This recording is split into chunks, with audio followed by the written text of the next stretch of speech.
We welcome you to the NCAA Baseball Regionals presented by Capital One.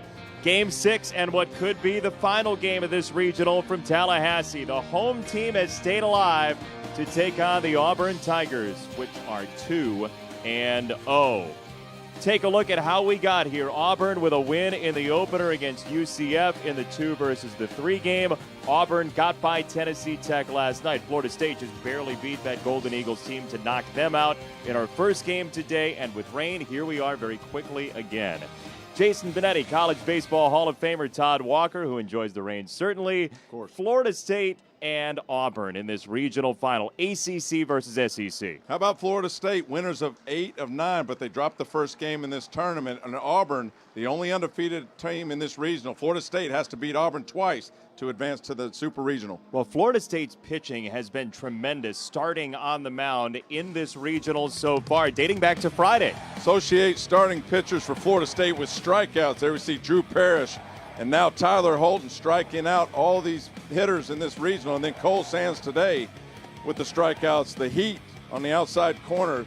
Florida State pitchers have been dominant in this tournament. Auburn 8th inning home runs, though, have provided enough offense for the Tigers. Will Holland in the 9th 3-run homer put the dagger in UCF on Friday night. And then Jay Estes gives Auburn an insurance run in the bottom of the 8th against Tennessee Tech. And that's how Auburn got to where they're at right now, 2-0 in this tournament. Auburn needs to win either tonight or tomorrow night. They'd prefer to be on a bus to a super regional back home first after a win in this game. We'll find out.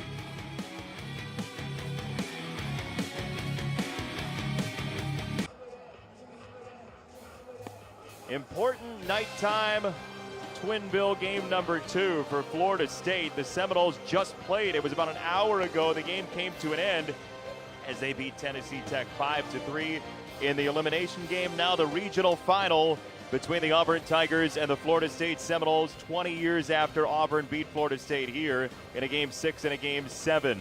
Jonah Todd leads it off for the Tigers, and Butch Thompson, then Jarvis and Daniel Robert. Jay Estes up to 4 in the order after his home run last night. He was 7th then. Anthony Gillikin. And then in the 7th spot, Hecker jumps in. Logan and Holland to round out the 9. For the Auburn Tigers, they'll face Andrew Karp. For Florida State, the 4th starter they've had to use so far in this tournament. Mike Martin runs Andrew Karp out there tonight. 6'3", 210 red shirt sophomore right-handed pitcher. 88-91. He can touch 92 or 93. Slider and a changeup. He's been a little inconsistent this year. It's led to his high ERA, 5.06. But when he's on, he's really good. Florida State hopes he's on tonight. Redshirted 2015, started a couple of games last year, 7 appearances out of the bullpen. And this is the biggest appearance of his Florida State career as he faces the Auburn Tigers in yet another elimination game. 3rd straight elimination game for Florida State after falling to Tennessee Tech in the regional opener for the Seminoles. Jonah Todd, Andrew Karp, first pitch off the plate, ball number 1. 8:17 first pitch time in game number 2 of our night here from Tallahassee. Jonah Todd with a foul ball for strike 1. Like we mentioned in the opener, Jason, Florida State has now won 8 of their last 9, rolled through the ACC tournament, came into this tournament 6 of 6, dropped their opener, and now have won 2 in a row through the elimination bracket. Conversely, Auburn had lost 10 of 13 coming into this tournament, but here they sit 2-0 in the winner's bracket. Go figure with this regional. Jonah Todd, hard hit ball off the shortstop, and Walls couldn't hang on. Auburn has the first runner aboard. Scored an error against Walls. Jonah Todd handles the bat so well. He pulled his hands in the other day on an 0-2 pitch, base hit to right, and there just hits a bullet up to Taylor Walls, takes a little funky hop and off him into center field. The leadoff guy, Jonah Todd, on first base. Mike Martin just got done saying it after the game in game 1. I look at the 3rd column of the scoreboard and there's a 0 there, so it must have been a good game. And the first play goes as an error against his talented shortstop Walls.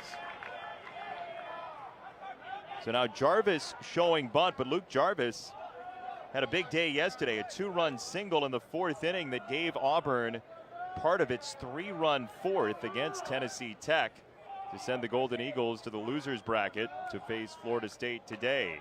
You can assume there's going to be a few pitching changes in this game. I'm not sure that giving up outs early in this game is the right thing to do, but Butch Thompson knows his stuff.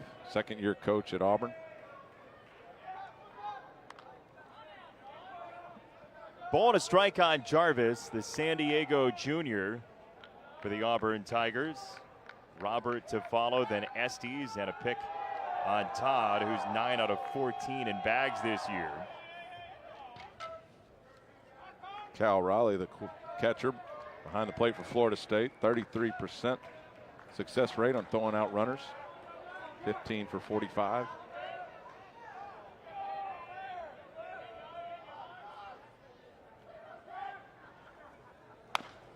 Swinging away, side spin bounce, and Karp goes to second. And safe at first. I think safe at second as well, as the throw never made it to the bag. 2 on, nobody out. That's the communication the middle guys make with the pitcher prior to the ball being hit. Taylor Walls and Matt Henderson have told Andrew Karp who has the bag on the ball back to him. Andrew Karp just turns and makes the throw to second. Matt Henderson was there, but Taylor Walls cuts it off and tries to get the out at first, but both runners safe. Mike Martin's going to go talk to the second base umpire, but Mazzarisi is going to say he didn't have the bag, Mike. And he's going to be right. Clearly off the bag at second base. I did not know if he was out or safe at first. It was real close, but first base umpire Steve Corvey called him safe. He had that one right, too, based on our replay. First baseman, number 20, Daniel Robert. So Robert, the batter, with 2 on and nobody out. And that's where you're talking about maybe not giving up the out on a bunt early in this game. Karp might have wanted to get the out early in this game by throwing just to first. Well, that little nubber acted like a bunt. In any bunt situation, you're taught on defense, just get an out somewhere. Andrew Karp didn't necessarily make the wrong decision, but here's a cue shot to third. Busby to second. And that's all Florida State will get. It's been a busy defense so far for the Florida State Seminoles. Same guys we saw in game number 1. Holton back in right after coming out for a defensive replacement late in the first game today. Shortstop Walls has already made the error. Henderson, Mendoza, Raleigh behind the plate for Karp. And Cal Raleigh has seen a lot of action behind the plate. He has got to be a little bit gassed at least. Although, young legs, right? Might as well play while you can. Fly ball for Estes. Todd will tag from third, and Auburn takes the first lead in the regional final. 1-0 on the sac fly for Estes. Jay Estes, usually hitting in the 7 hole for Auburn, gets moved up to the cleanup spot, and he cleans them up for the first run for Auburn.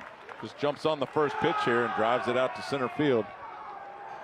Good job by Jay Estes scoring the first run for Auburn. And the first run is always important in these emotional regional games. Gives your team a lot of momentum, a lot of confidence.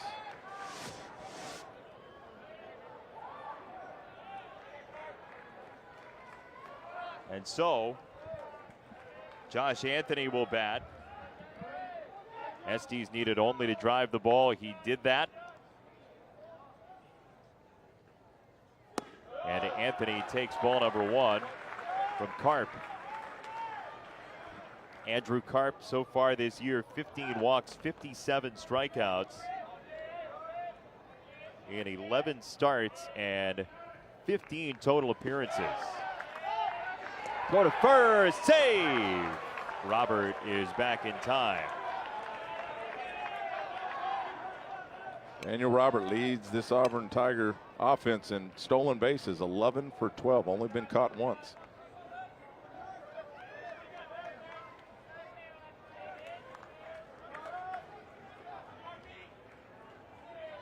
Auburn was 27-11 earlier this season. There's a ground ball to Walls at short. He handles it well, and the inning's over, but Auburn gets an unearned run without the benefit of a hit. 1-0 Tigers after a half inning from Tallahassee in the regional final.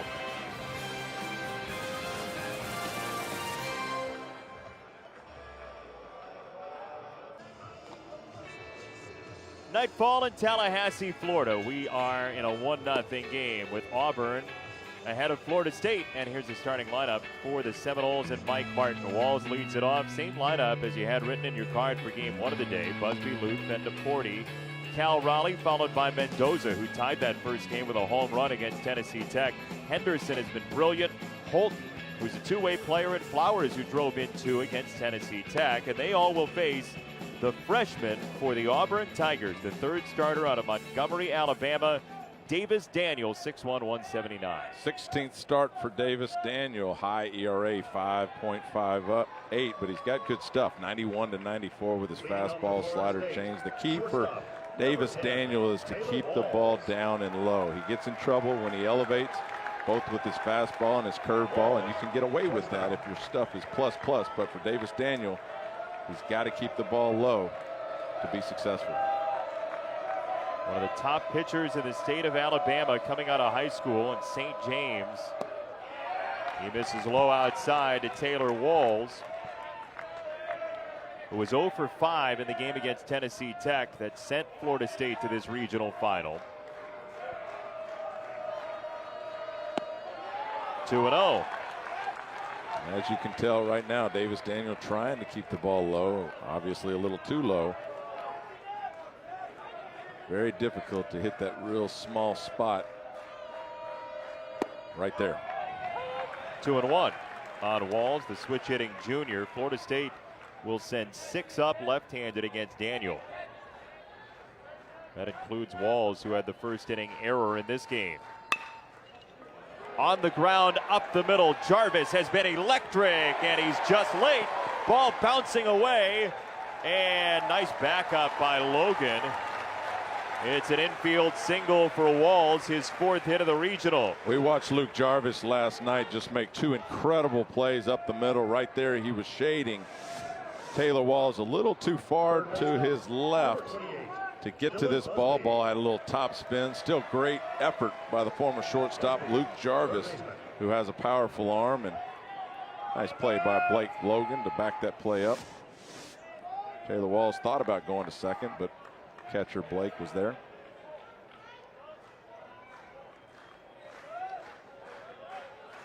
So 1 on, nobody out for Dylan Busby, who's got 2 hits in the regional. He's been hit by 2 pitches as well. And he flares the first pitch foul, and his bat has departed as well.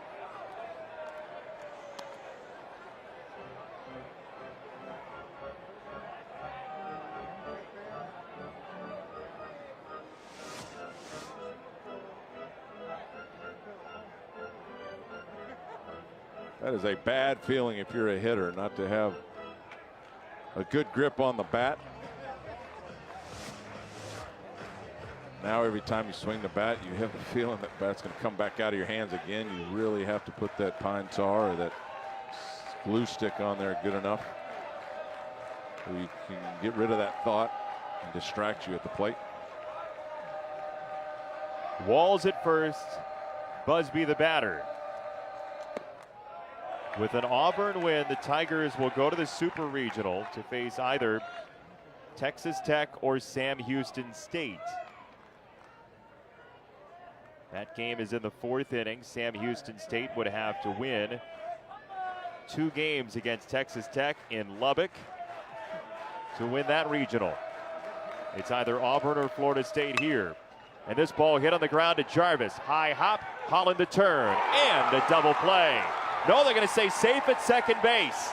Safe at second. Holland never had the bag at second base. So Walls is in and 1 down. The neighborhood play is not in effect. 1 away. Walls is at second. Unless it's completely obvious, You want to protect your guys by allowing him to be off the bag right there. He does in fact miss it. Not sure if he grabbed it with his right toe or not, but second base umpire Mike Mazzarisi thought he missed the bag and gives him second base.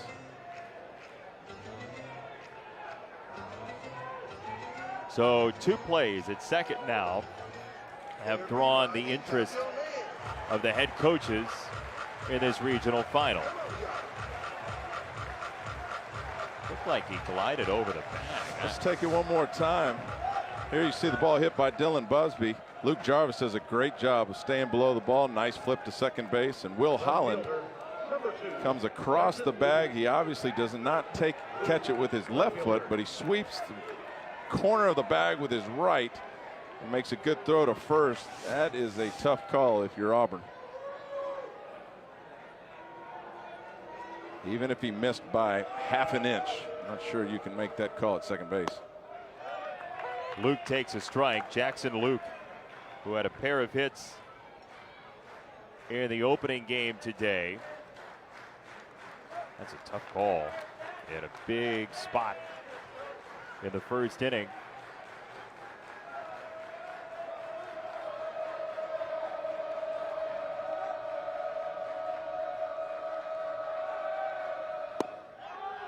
Oh, and 2 from Daniel to Luke. And again, Auburn with its top 2 guys, Keegan Thompson, Casey Mize, 1A and 1B. They threw 17 innings of the first 18 for Auburn, so the bullpen is raring to go if they're needed early in this game. Good spot for Coach Butch Thompson and his Auburn Tigers to be in. Plenty of healthy guys over there in the bullpen. Only needing to win one of these next 2 games. That said, you can't play with that in mind too much because you'd like to just be done today. Absolutely. No, you would go, and there's Coach Butch Thompson there. Pitching his deal. He knows pitching, and I would imagine the first guy out of the pen you would see is Cole Lipscomb, who we saw Friday night. And they'll go on down the list from there, but absolutely, you're going after this game right here. By the way, the scoring on that play, on the Busby ground ball, they do give Holland an error for not touching second base.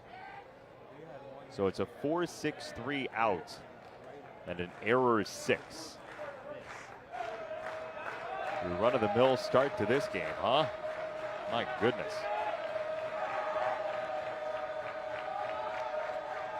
One and 2 from Daniel after a glance at second, and another ball sprayed foul by Jackson Luke.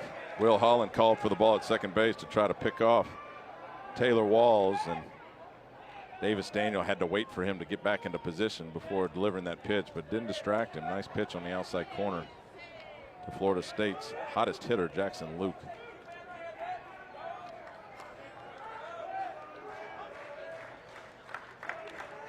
Florida State only has had 2 base runners in the first inning all tournament long.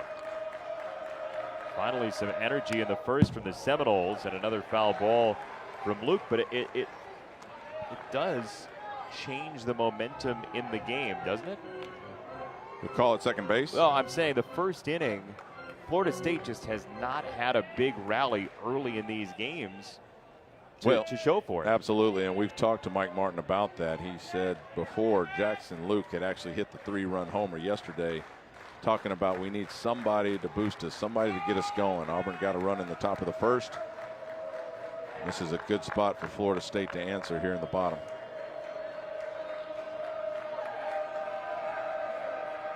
Mike Martin, 38th year head coach of Florida State. A 1-2 on Luke. Just missed. Maybe high. Look at the frame here by Blake Logan trying to get his pitcher strike 3. Pulls it down just a hair, but that was a touch high. Well, and Luke sold it well by crouching a little bit too. Walls at second. Pitch number 8 is up and out. 3-2 on Jackson Luke.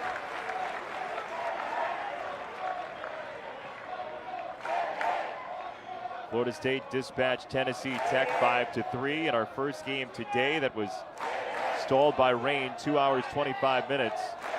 And Quincy Naporti hoping for an opportunity to build on a 4-hit regional for him already. Another foul ball from Luke. You'll see a 10th pitch. And this is not a pitch you're just going to split the plate with. Quincy Naporti on deck doesn't run extremely well. If you walk Jackson Luke, you set up the double play. So I'd be surprised if Davis Daniel splits the plate with a fastball right here. That is, if he hits his spot. 3-2 to Luke. Oh, he got a pitch to hit. Flies it to left field. Gillikin can't find it, and it's foul. There's a reason he couldn't find it. It was out of the field of play. But if you look up at this sky right now, there's some spots that shadow the baseball. And I played in the Metrodome up in Minneapolis enough years to know when you look up and can't find it immediately and the ball kind of has the color of the sky, it is almost impossible to relocate it if you don't see it right off the bat. We always used to practice watching it from the minute it takes off from the bat, and if you don't, looking up in that high sky, they'd call it, it's tough to pick it up. So now you see Sam Gillikin, his 11th start of the year, telling people he needs help if the ball goes up in the air. It's got to be an uncomfortable feeling. 3-2.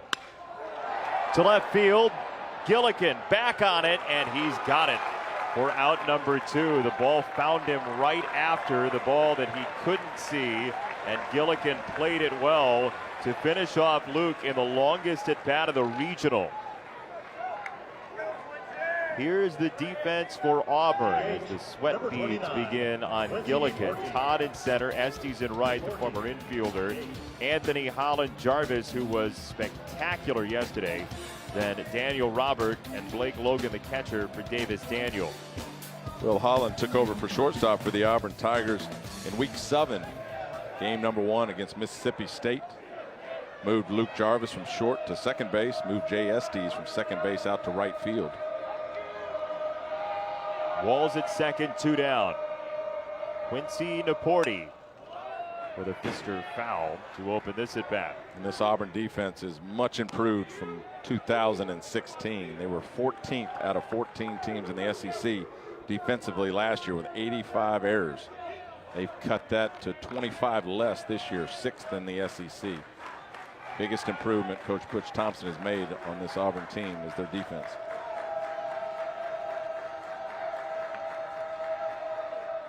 Walls at second. And Davis Daniel, the freshman, trying to soak up some innings as the 3rd starter for Auburn. The Tigers, who are now 19-8 when Thompson or Mize start, hoping to pick up a win in one of these 2 games when the 2 aces are not on the mound.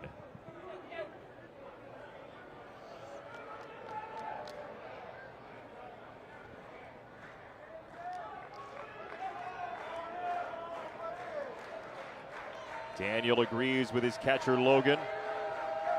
Ball and a strike. Ball 2.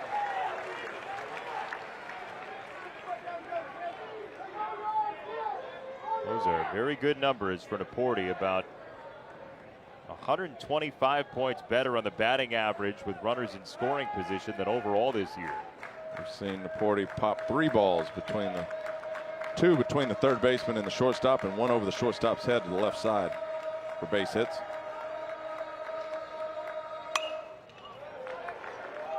Late on that pitch.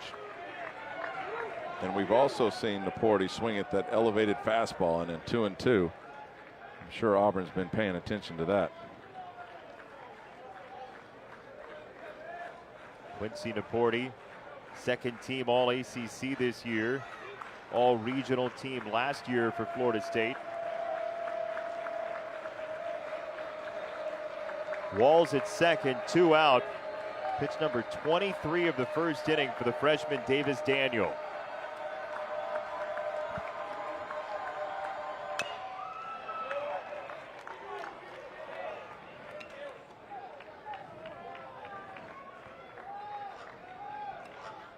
Auburn got a run in the top of the first without the benefit of a hit.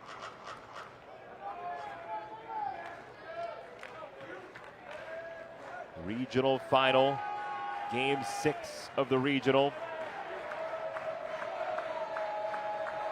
Auburn trying to do in the 1 seed. 2-2 to Naporti. Struck through the right side. Estes up with it. Walls around third. He is safe, and Florida State ties the game. Quincy Naporti with RBI number 72. Quincy Naporti, in between all these strikeouts, has had a knack for getting the key base hits, like we talked about. 2 base hits to left between third and short, and now this one, a base hit to right field. Scores the first one for Florida State with 2 outs, and these 2 out base hits are hard to come by. Great job by Quincy Naporti driving that ball to right field for Florida State's first run. Number 35, So the Seminoles get an unearned run because of the double play that wasn't to be, as Holland dragged his foot near the bag but not on it, and Cal Raleigh with a runner at first and 2 down, and a 1-1 tie here in Tallahassee. Strike 1 to Raleigh, the switch hitter going left.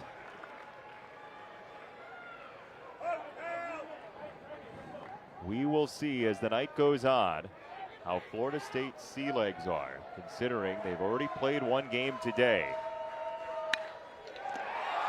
That hits the runner, and he is out. Naporti gets drilled by Raleigh.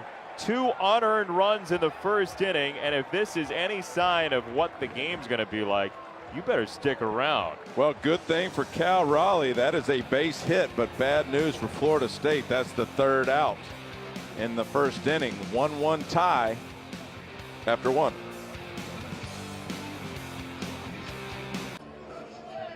Quincy Naporti target practice in the first inning for Florida State. Cal Raleigh a base hit, but he hit Naporti in the baseline, so Naporti is out. And that is a big guy getting the conversation with Mike Martin. Well, Quincy's a little mad at himself, but I don't think there's a whole lot he could do. That is real close to the hitter, and a bullet by Cal Raleigh, and Quincy had nowhere to go. Here's Gillikin to take a strike. As a runner, what can you do there except Nothing. slam on the brakes, right? You can try to jump, but you haven't seen even that, where the ball takes the hop as you're jumping and still hits the guy. It happens occasionally, but again, Cal gets a base hit out of it, but ends up being the 3rd out of the inning. So in a regional in which the highest run total for a winning team was 7, coming into this game, we have a run for each team in the first inning. There's a fly ball left-hand side and foul by Gillikin. You get the feeling, because of the thinned-out pitching, that this may be a high-scoring regional final, game number 6. Based on theory that the pitching has started to get a little thin, you would expect that, but pitchers have a knack to do more than they're capable of even doing, and the adrenaline can carry them through. We'd all like to think that every start you have, you get out there and you give 120%, but I've always cited my buddy Jeff Cirillo, who said that we're not robots out here, we're humans, and a lot of times, you know, you struggle to get into these games, but for the regionals and toward the end of every season, whether it's college or pro, you can definitely lock in and use all that middle energy to your advantage. Outside 2-2 on Gillikin from Karp, who threw just 10 pitches to 5 batters in the first inning, which suggests that Auburn thinks that swinging early might be a good idea tonight.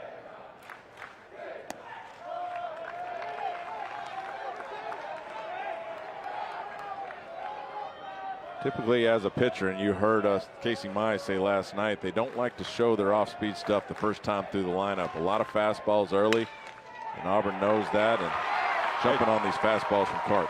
Base hit for Gillikin. First hit for Auburn is a leadoff single in the second inning. And how about Sam Gillikin with 3 hits in the regional in just 41 at-bats for the year?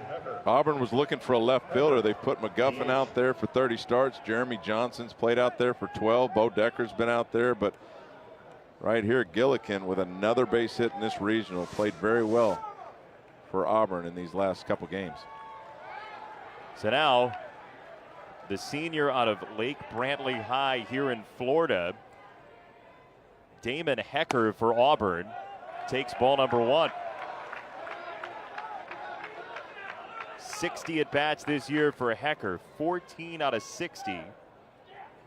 4 doubles, 10 RBIs. He has walked 14 times compared to 9 strikeouts. Hecker runs the count to 2-0.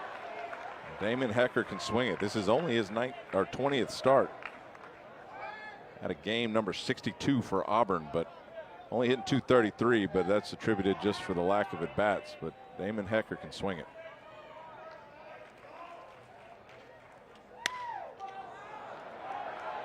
In the air, shallow outfield. Walls fading with the ball for out number 1. Walls didn't exactly have that ball squared up, but he made the play. The shortstop runs all the way to right center to make that play. Wow. Good job by Taylor Walls tracking that ball down. Catcher, number 1, Blake Logan. Probably wondering where all his other guys are at. Taylor Walls running all the way out there to right center. Matt Henderson goes ahead and covers second base for him. And nice play by Taylor Walls in right center. 1 on, 1 out for Logan, the catcher for Auburn, who's down to 8 in the order for this game. And no movement from Gillikin at first. These catchers have got to be winded, especially Raleigh, who's played 4 games now. We've made comments about these catchers already. They get beat up. They have to squat for 3 hours. Not many of us would want to do that. And in addition, Cal Raleigh just caught 9 innings earlier today, and here he is. Later today, you have a lot of respect for those guys behind the plate. It's a much more reasonable temperature right now. It's 75 degrees or so. Heat index is pretty small in Tallahassee at this moment, which is good news because at the beginning of the first 2 days, you could bake. Yes, very mild day today. Very nice night tonight here in Tallahassee. And a check on Gillikin.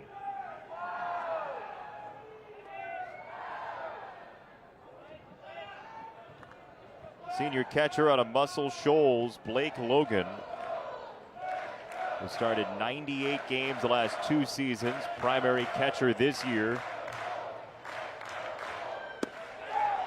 That's a bullet for a strike from the sophomore Karp.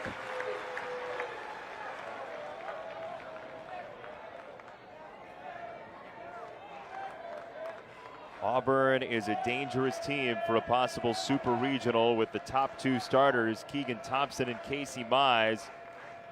Florida State doesn't have to face them here as that ball goes clanging back to the backstop, and Gillikin to second on the wild pitch. Andrew Karp had a funky grip on that ball right there and just spiked it in the dirt, allowing Sam Gillikin to get over to second base. No chance there by Cal Raleigh to block that ball.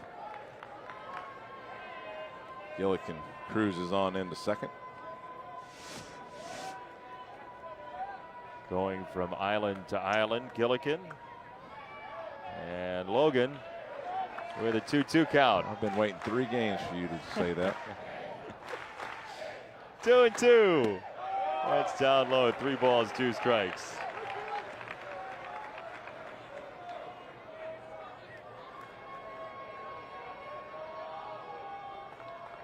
Next, we're going to hear about the skipper, or the professor too. We already talked about Butch Thompson. Who's the professor out there? Maybe Brad Bohannon. 3-2. Line drive over first. Logan sends it to right field. Gillikin around third to score. Auburn's back on the board. 2-1 Tigers. Well, when we're talking about catchers, Blake Logan's doing the job behind the plate for Auburn, but how about that base hit to right field?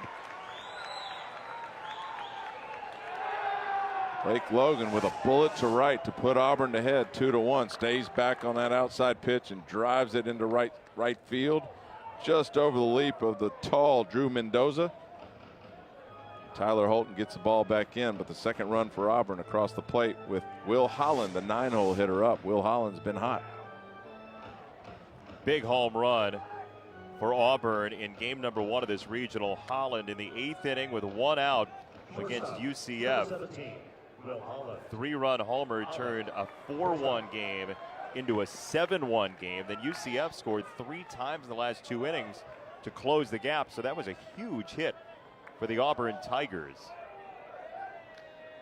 As the Georgia native, the freshman Holland batting 9th. As Logan at first. Holland up the middle. Walls picks it up and throws for the double play. Florida State turns 2 at a key time to thwart the Auburn rally. Well, Will Holland hit it hard up the middle, but Taylor Walls gloves it, takes it himself, and makes an accurate throw to first base. 2-1 Auburn after an inning and a half.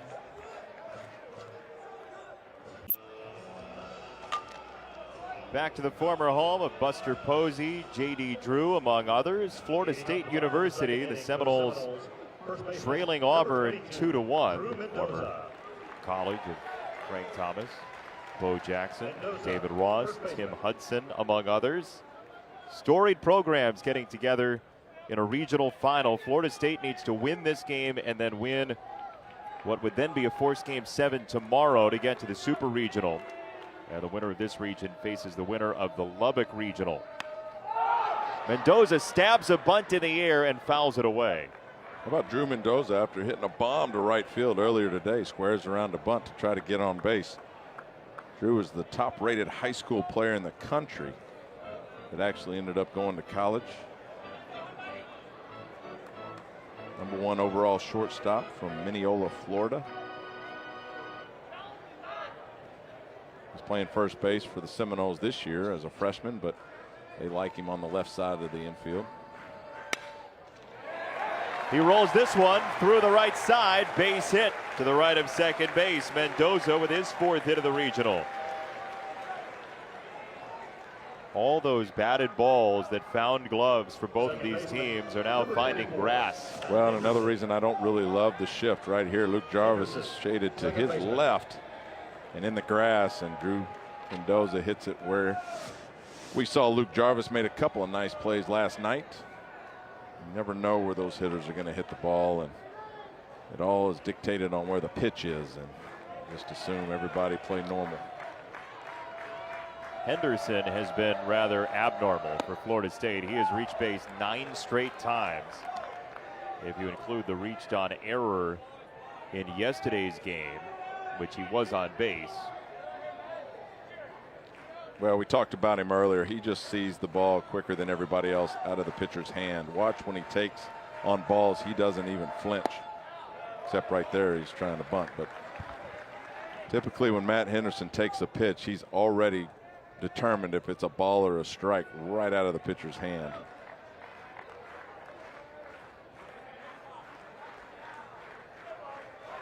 Three walks, hit by pitch in the regional.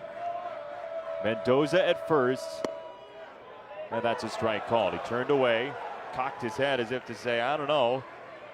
Now 2-1. Quality pitch by Davis Daniel there on a 2-0 pitch. Matt Henderson was probably taking anyway with no outs.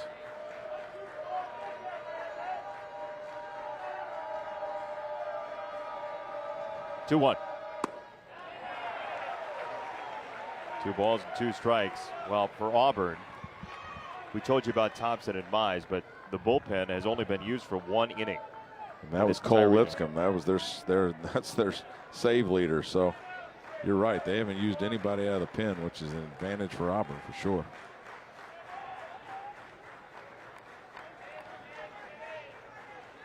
Florida State in game 1 of the day used Bird for 2 2/3 and Carlton for 2.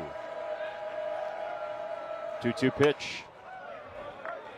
And Florida State has really done a number early on the pitch count of the freshman Davis Daniel. 33 pitches to batter number 7 now.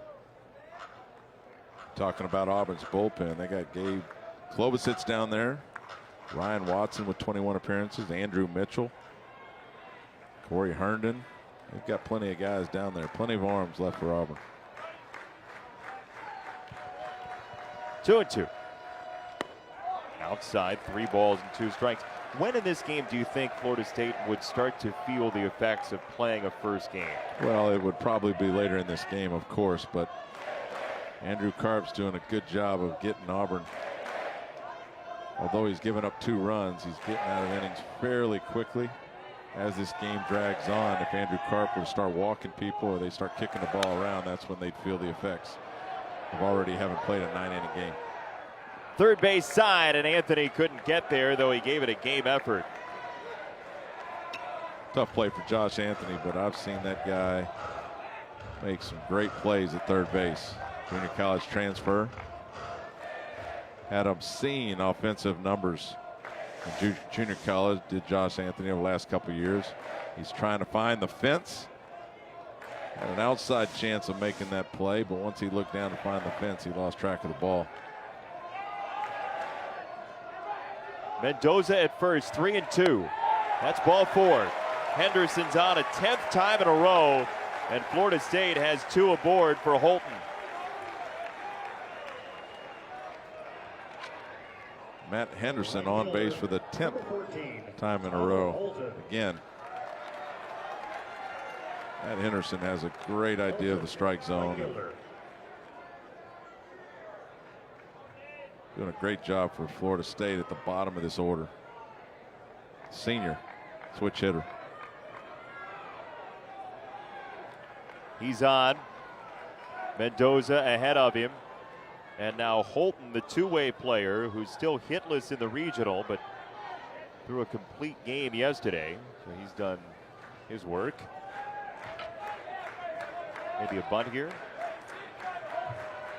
It's always hard to tell when you're in the bottom of the lineup.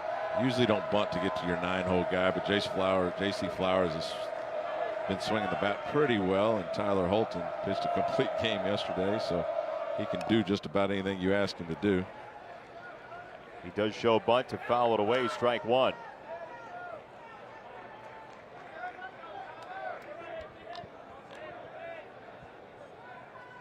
So Holton is showing bunt, the sophomore at a Lincoln High here in Tallahassee.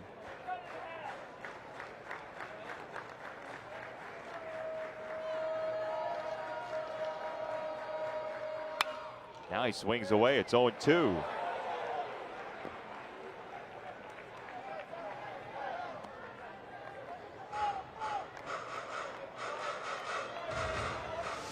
Take a look at Tyler Holton's bunting form. He gets in position, he's bending his legs, and he kind of punches at it. It's kind of the opposite when you're trying to bunt, you want to catch that ball and kind of give with the ball, but definitely keep your eye level at the barrel of the bat. Keep the barrel tilted a little bit in case you foul it back. It doesn't go straight up in the air. Good setup there by Tyler Holton. He just punched at it at the last second. That handcuffed Logan. He might have gotten crossed up. Mendoza to third, Henderson to second.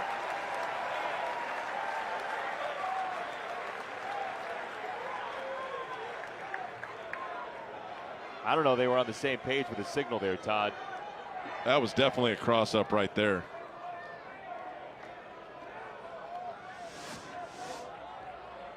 And Davis Daniel pumps a fastball in there when Blake Logan's expecting an off speed, judging by the way he held his glove, thinking it was going to break low, and just gets away from Blake Logan, allowing the runners to advance. So it's a pass ball on Logan. And that's something that Butch Thompson can't stand for, and that's why he's immediately called timeout. We're in game over 60 baseball games this season. We ought to have the signals, guys. That's what Butch Thompson's message will be. Andrew Mitchell's already walking to the bullpen along with Cole Lipscomb for Auburn.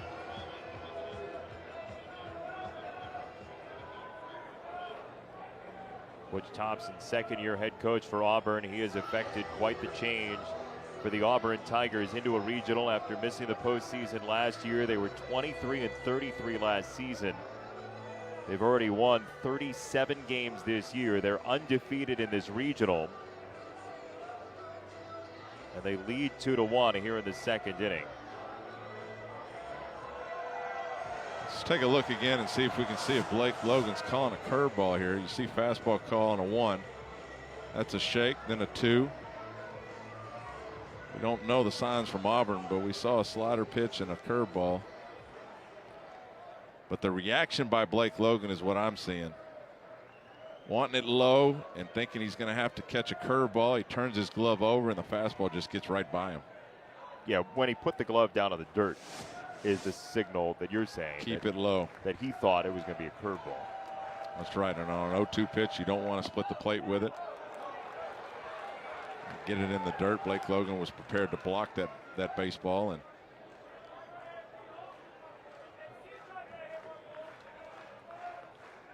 the 2-2. Logan goes through his signs. Holton the batter. Henderson at second. Mendoza at third. 2-2. Breaking ball. Oh, just missed.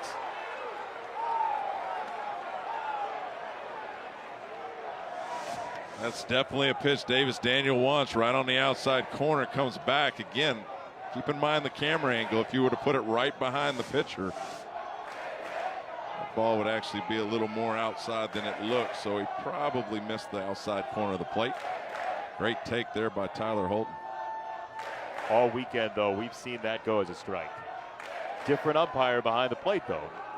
The umpires are definitely getting a few inches off the outside corner, and I wouldn't have complained if I was Davis Daniel if I got that strike, but he certainly wanted it in a big spot right here. Still no outs. So on 41 pitches, second and third. That ball's ripped over second. Florida State gets a hit from Holton. Mendoza's home. Henderson coming to the plate. The throw is not in time. 2-run hit for Holton. 3-2 Seminoles.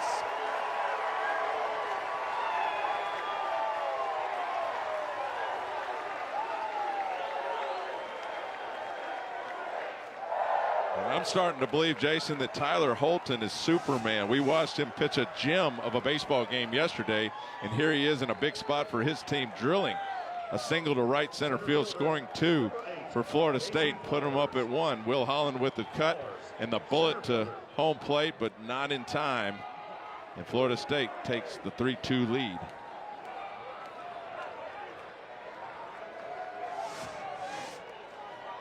Eight batters, 5 hits, and a bunt jabbed foul by Flowers. This is one of those situations where, yeah, you might want the runner at second base, but the rally is pulsating. So a bunt would give some confidence to Daniel, wouldn't you think? Look, we start talking about the bunt conversation. I'm not a proponent of ever bunting, especially early in the game. You got the wrong guy next to you for point counterpoint there. Not to mention, like you just said, you've got a rally going. Let's keep swinging the bat. J.C. Flowers has been swinging a hot bat. Let's keep it rolling. I want to give up an out here early. And the way this game has gone already, you can reasonably assume that it's going to be a high-scoring game, and 1 run is not going to make the difference. And here comes Butch Thompson, seemingly to make a move here in the bottom of the second. That is a very early hook for Davis Daniel. 1 inning plus 3 batters. 5 hits, 1 walk. Cole Lipscomb out of the bullpen early for Auburn. 3-2 Florida State, second inning.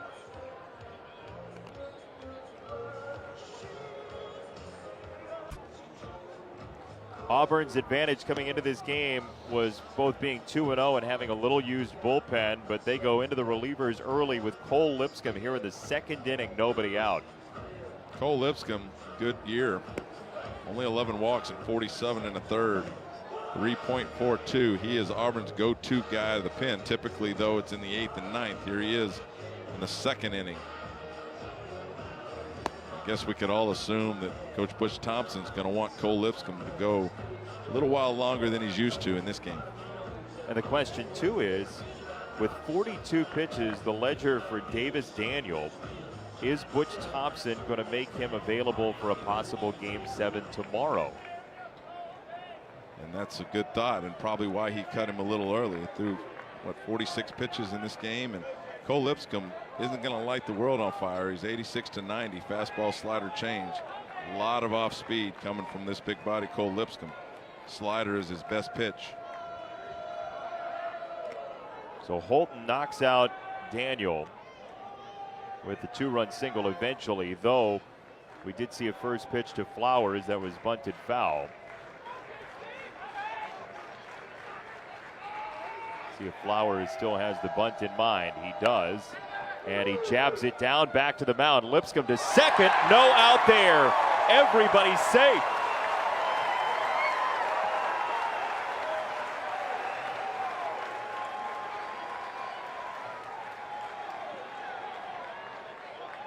Sacrifice, fielder's choice, E1, the scoring on it. And that's another example of almost forcing the play. That ball was bunted hard back at Cole, but he's moving off to his left side and having to turn around and throw a bullet to second base and Will Holland. And the number one thing you learn when you're fielding bunts is to get in out and take your time. And in that particular case, it would have been a great play by Cole Lipscomb to get the lead runner, but I'm sure Butch Thompson would tell you he would love just to have gotten the out at first. Unless it's hit bunted directly back at you, go ahead and take the easy out at first base. 2 on, nobody out. Another bunt, this time by Walls, third base side. Anthony on the run, just got him.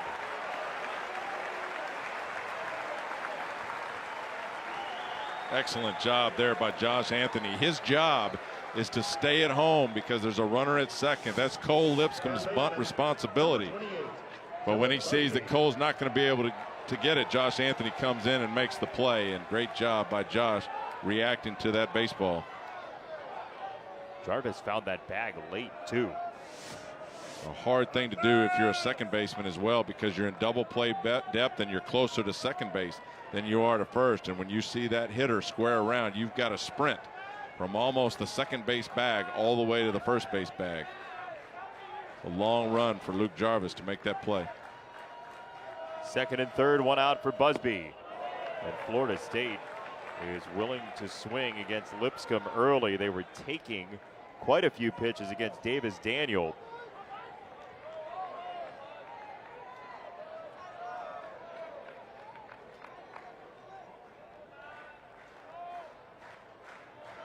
Tall right-hander, the junior Dylan Busby. 2 on, 1 out. And that ball is hammered deep left field. Oh my, a big 3-run homer.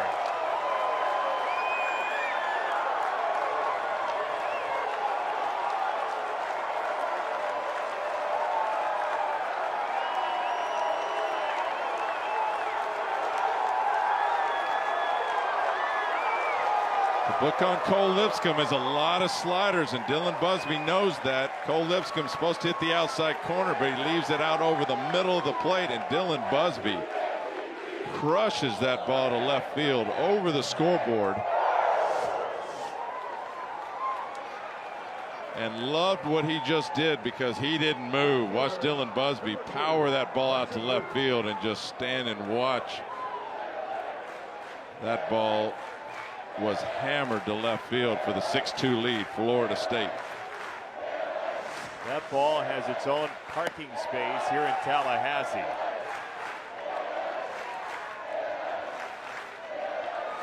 And the curtain call for Busby.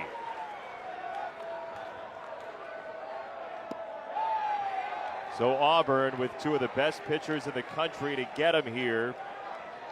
And how do you get across the finish line?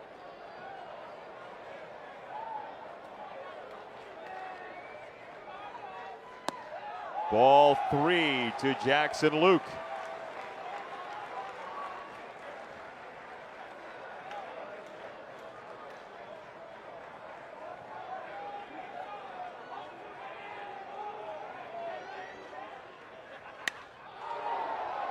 Got under this one. Still carries pretty well out to center, and Jonah Todd for route number 2. Well, anybody that knows this Auburn Tiger baseball team will tell you they are set up to beat anybody in the country in a super regional 2 out of 3 games. But in these regionals, when you've got to play 3, maybe 4 games, the pitching depth of just about anybody, but for Auburn, gets real thin after their 2 aces in Casey Mize and Keegan Thompson.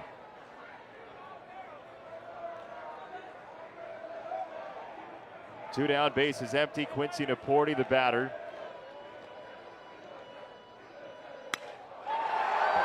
Smoke to center field.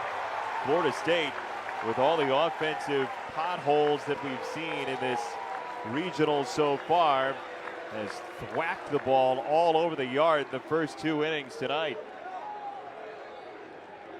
I think if you're Auburn and you're Butch Thompson, you know this is going to be a higher scoring baseball game. A run has been scored in the top and bottom of the first, and here at top and bottom of the second. So a lot of runs are going to be scored in this game. Even though it seems to be unwinding and out of hand right now, you're still only down by 4, and Auburn can catch that lead. But you got to cut the damage right here with 2 outs. Cal Raleigh, the only guy not to have hit in this inning. 9th batter. Raleigh singled to right in the first off of Quincy Naporti. Never made it to right field, but it was bound for right.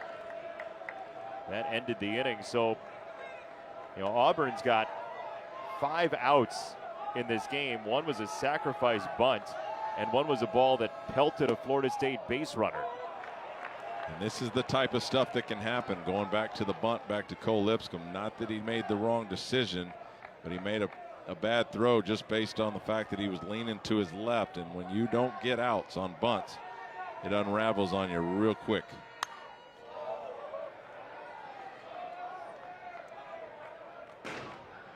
Two errors in the first 2 innings for Auburn, and they're worth at least 2 runs.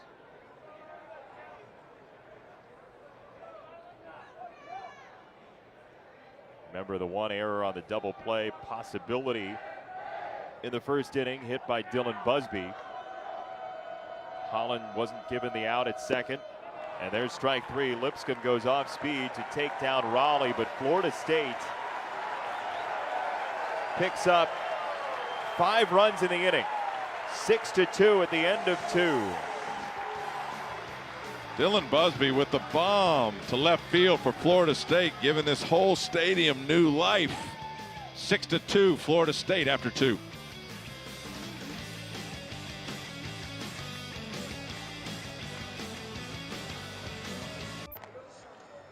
While we were away, Butch Thompson gathered his team and got after it pretty good with the Auburn Tigers, who are trailing 6-2. And if you read lips, one of the phrases in there was respect the game.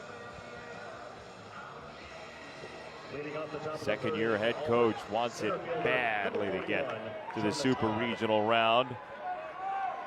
Well, he told us before game number 1 that he would be in favor of shortened baseball games because of the way his, maybe not necessarily because of the way his bullpen stacks up, but it would definitely favor his team. The shorter the game, the better. But tonight, he might need some innings to pick up some runs as his Tigers are down 6-2 after 2 in an elimination game for Florida State, but not for Auburn. Well, what was Auburn's biggest problem last year has become their asset this year. They played outstanding defense up till tonight. And tonight already made 2 errors.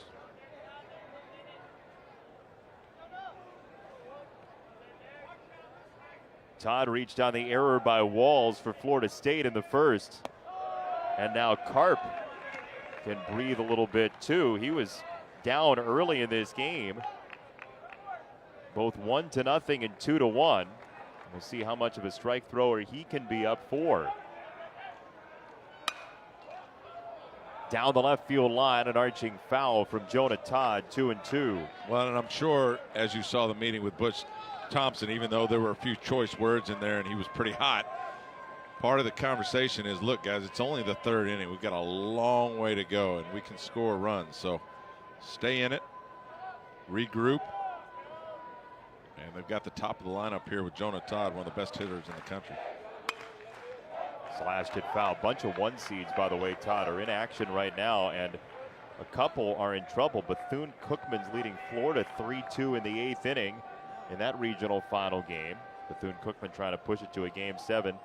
Davidson's up 2-1 on North Carolina in the bottom of the 6th, and that would knock Carolina out if Davidson won. Incredible. Strike 3. Jonah Todd rarely expands the zone like that. 1 down. What a tournament it's been so far. You can draw your own conclusions on these games, but Florida State already playing a game today. Hot and ready to go, and Auburn sitting around all day waiting for this game tonight. Seems to be having a positive effect on Florida State and a negative one on Auburn. Florida State's been in game mode for 8.5 hours now. You see it time and time again, especially in the big leagues. Some of the better teams that clinch divisions earlier seem to fade pretty quickly in the playoffs. Those that have to fight seem to do better. Strike given. The breaking ball to Jarvis, 1-2.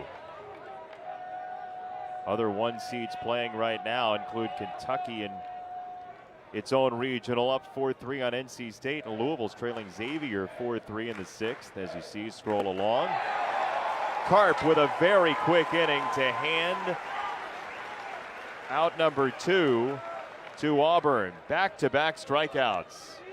Andrew Karp has been very sharp tonight. Watch right there, that ball just falling out of the zone. Striking out the 1 and 2 hole hitters for Auburn, Jonah Todd, and now Luke Jarvis. Seems to be gaining a little confidence with a 4-run lead. Robert to left field down the line. Luke has to play it on a hop off the wall. So Daniel Robert throttles down into second base. A 2-out double for Auburn's 3rd hit. I like this swing by the big guy, Daniel Robert. He keeps everything still. He's real quick. Not much movement there with his swing, and takes the ball the other way.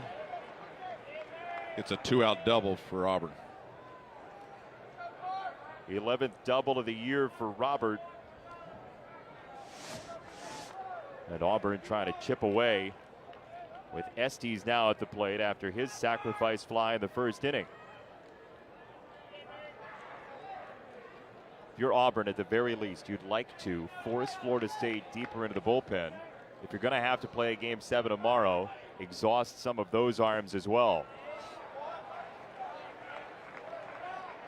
Because, and correct me if you think I'm wrong, the currency right now is pitchers. We said that from the first game on. I mean, the biggest difference in these tournaments becomes depth, and depth in the bullpen. And certainly Auburn's starters, Mize and Keegan, have set them up, but they're in trouble in game 3. I think Karp just said, "I can't see," to Raleigh behind the plate. And you see Raleigh has the fingers colored up there to try to help with the signs he's giving to Karp, but I don't think Karp can see the signs as it stands right now. Well, that's what they're discussing, and a lot of times you'll see catchers, paint their fingers or tape their fingers up so they've got a better indication on what's coming. We've always seen one cross up tonight by Auburn.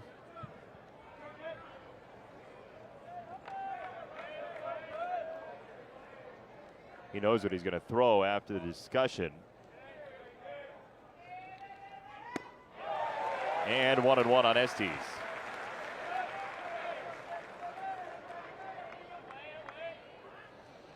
So Robert at second, 2 down. There you see the fingers look like they're chalked up. For Raleigh. Ball's labeled to left field into the corner. That's a fair ball for Estes. The doubles leader for Auburn pastes one to left, and it's 6-3 here in the 3rd. And that's the message we were talking about. This is going to be a high-scoring game. Don't panic. because you're down in the count. Auburn with their third run across with Jay Estes, who's been hot in this tournament. Just whips that ball into left field with Daniel Roberts standing on second base. 2 doubles in a row for Auburn, and they're only down 6-3 now.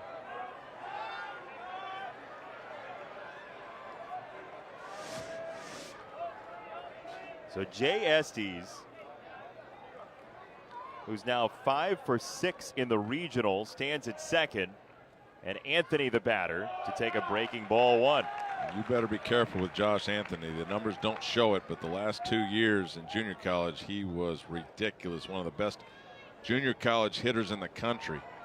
Josh Anthony can lose it in a hurry.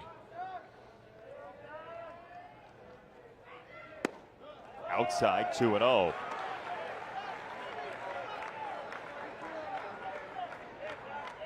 Sophomore Andrew Karp, 4th starter deployed by Florida State in this regional.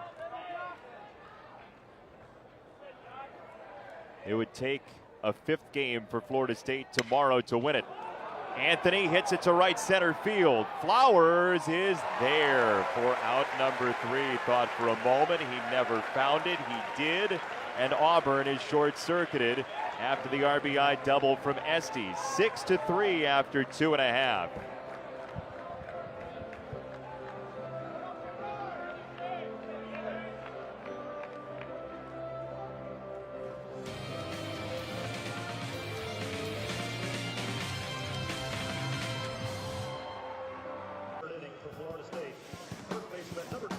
Here is the bracket for the regional we feed into. Winner of this regional goes to face the winner of the Lubbock regional. Sam Houston State would need to win back-to-back games against Texas Tech, and they are at least a portion of the way there. Up 5-2 on the Red Raiders in the bottom of the 6th in lovely Lubbock as it stands right now. Arizona eliminated, so both teams in the championship series in Omaha last year are done for the year. Coastal Carolina didn't make the postseason tournament. Arizona knocked out in that regional. Sam Houston State showing a little pop. Texas Tech over there in Lubbock can really swing the bats. We saw them earlier this year against TCU and pounded them. Ooh, the last 2 games of that series. Absolutely. Tim Tadlock does a fantastic job there in Lubbock, and Texas Tech has made the College World Series 2 of the last 3 years. They have 7 hitters at 300 or better in their starting lineup tonight. 7 hitters for Texas Tech. They can go. 3-0 on Mendoza as Auburn starts the comeback, but they've got to keep Florida State right here, and that's not going to help. Leadoff walk for Mendoza here in the 3rd.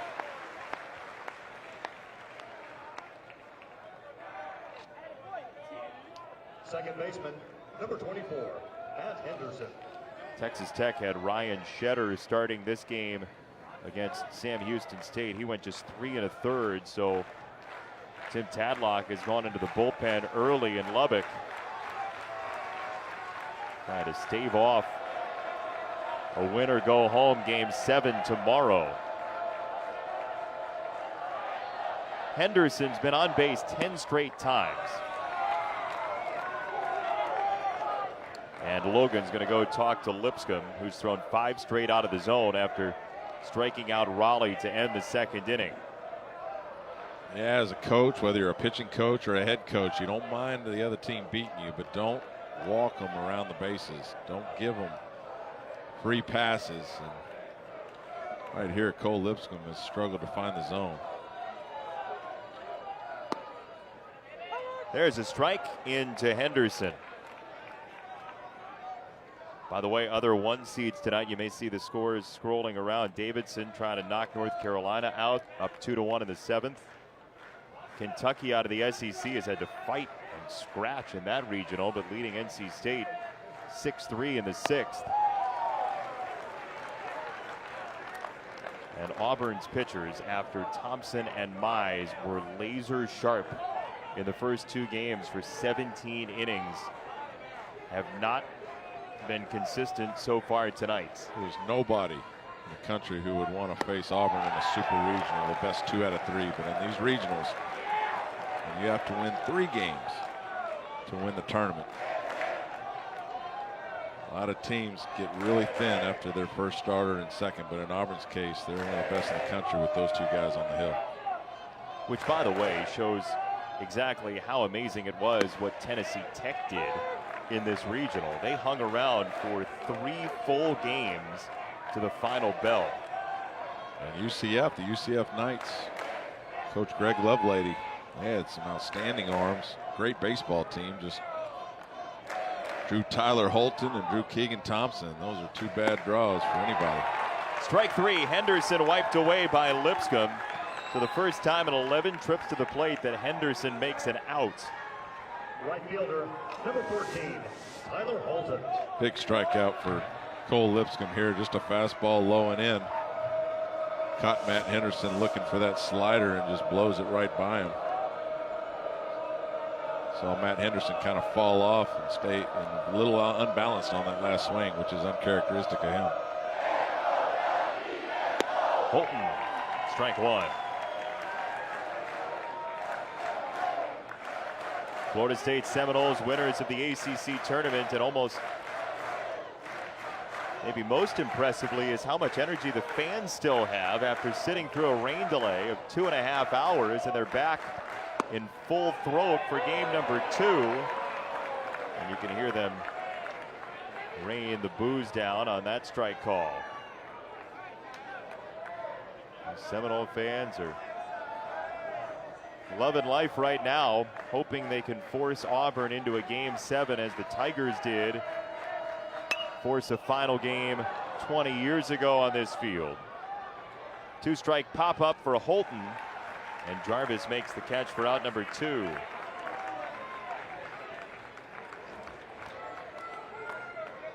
Center fielder, number 8, J.C. Flowers. So here's Flowers. Just when you think you have college baseball sized up, right? Just when you think you know what's about to happen in one of these regionals, it flips very quickly. It's incredible. And what keeps ringing in my ears is what Mike Martin told us, and he cited the Florida State's been around the country. They played Pacific 4 games this year, and 1 game they won by 1 run, and 2 of the other games they only won by 2. And he cited the fact that, look, there's just so much parity. And from him, having coached for 38 years, said this is the most he's seen in terms of parity in the country in his 38 years of coaching. A lot of great baseball teams, a lot of great coaches, a lot of great stadiums in college baseball. Field is named after him. I don't know if he wants that baseball. He can have his pick of the litter here in Tallahassee. Strike 3, Lipscomb. Nice comeback in the inning after a leadoff 4-pitch walk. To the 4th we go. Auburn trailing by 3 against Florida State. If Auburn wins, the Tigers go to the Super Regional. I mentioned that series here 20 years ago to go to Omaha. Tim Hudson threw the final game against the Seminoles, and there he is enjoying the festivities. Tim Hudson, a couple years at Auburn and a World Series champion as well. Longtime major leaguer, 17 seasons in the bigs. Faced Tim Hudson a few times in my career. Electric fastball at 96, 97. He commanded inside and out, and a dirty little curveball and changeup.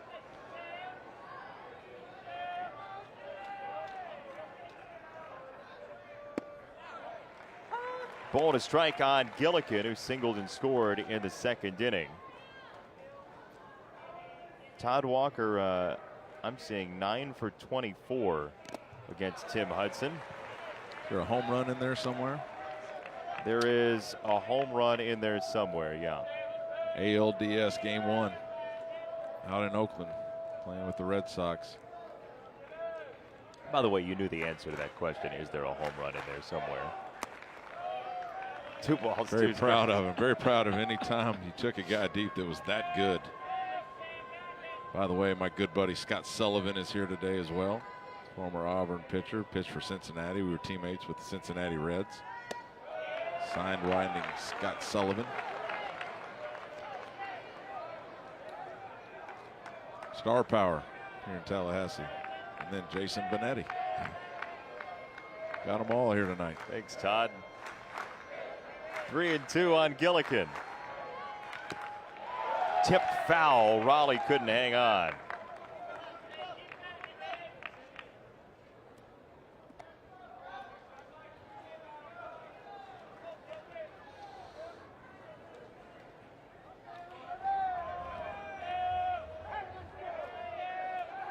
Three balls, two strikes. Outside, ball four. Gillikin with a leadoff walk in the fourth inning. Cole Lipscomb starts off the third inning with a walk. Number 6. And then now Andrew Karp starts off this inning with a walk. And if you're either coach on either team, that is a no-no. Especially if you've got a 3-run lead. Florida State, Mike Martin, put it in there, let Auburn earn it. Now Hecker, who gets the start at DH in this game and takes a strike.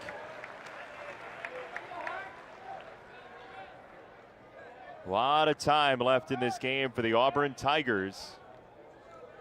We're trying to make their way to the Super Regionals. They would face either Sam Houston State or Texas Tech. Sam, as they are affectionately known, leading Texas Tech 5-3 in the 7th inning, trying to force a game 7.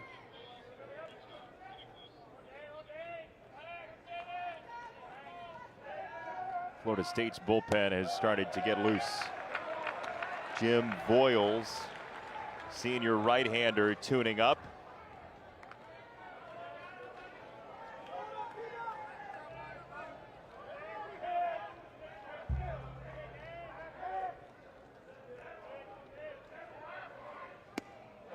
Hecker couldn't pull the trigger on the breaking ball. 2-2. Jim Voiles down there in the bullpen has a twin brother on this team as well, Ed Voiles. Big old boys. Stilty right-hander. Twin towers.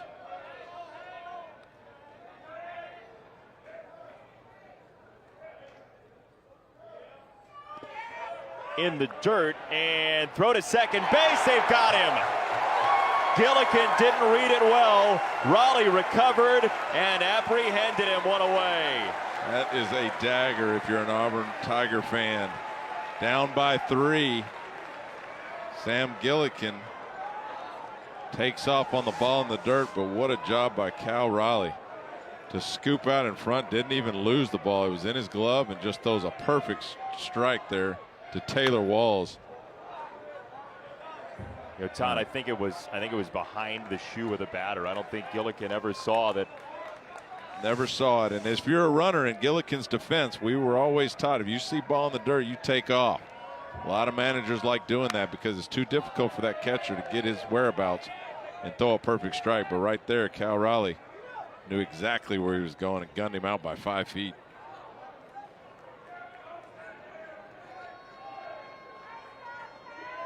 3-2 for Hecker. Nobody on, 1 out, and there is ball 4.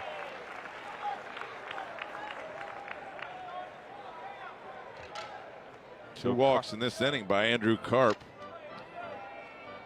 A little good fortune by getting the first out on Sam Gillikin, but struggling in this inning nonetheless, up by 3. Catcher, number 1, Blake Logan. 2 batters in this inning have seen 14 pitches. So Voiles continues his action in the bullpen. Florida State's going to have to soak up some innings tonight too. We've talked about Auburn's bullpen situation, but Florida State still has 17 outs to get in this game. This is game number 4 for Florida State. Blake Logan coming to the plate. And with Andrew Karp struggling like he is, I got to believe Blake has to take a strike here. Down by 3. Let himself implode if he's going to do it. Make him prove to you he can throw strikes. Ball and no strikes from Karp. Up high, 2-0.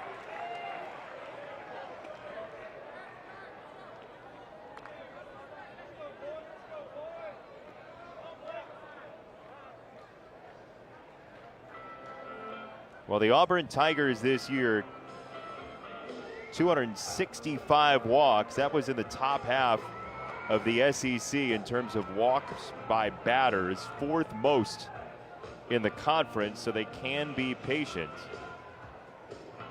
I think Mike Martin said, control yourself. ESPN networks bring you every game on the road to Omaha, starting with regional coverage all weekend. ESPN2, ESPNU, SEC network right here on ESPN3. Whip around coverage also available through ESPN3 and the Bases Loaded channel. All games are available on the ESPN app. What a day it's been all over college baseball. One seeds on the fringe. Florida's trailing now 6-2. Florida State trying to hang on here. Your Bayou Bengals have a 3-0 lead on Rice in the third inning at Alex Box. And Davidson up on Carolina going to the 8th. Called a strike. If you're Logan, you cannot be happy with that call. I'm not sure Jake Uhlenhop can give that call to Andrew Karp after walking two guys and going 2-0 on Blake Logan. That is definitely up and inside, and those strikes are usually earned. And right now, Andrew Karp struggling to find the zone. Then there, with the strike given up in the zone, Logan has to think about that 2-1 pitch, which was up as well. Up and inside.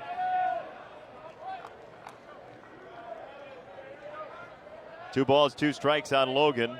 Holland on deck. Auburn trying to fight back after a 5-run Florida State inning. Logan strikes out, 2 down. Great pitch by there by Andrew Karp, all dictated by that 2-0 fastball that he got called a strike. Gets Blake Logan to check swing on the 2-1. And then right there, just a buried slider on the outside corner. Blake Logan misses that by a lot. A nice little spin action there from Andrew Karp for out number 2.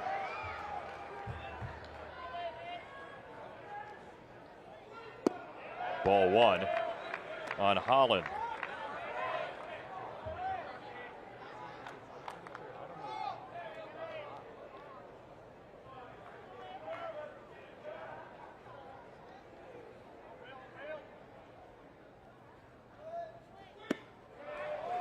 Strike called.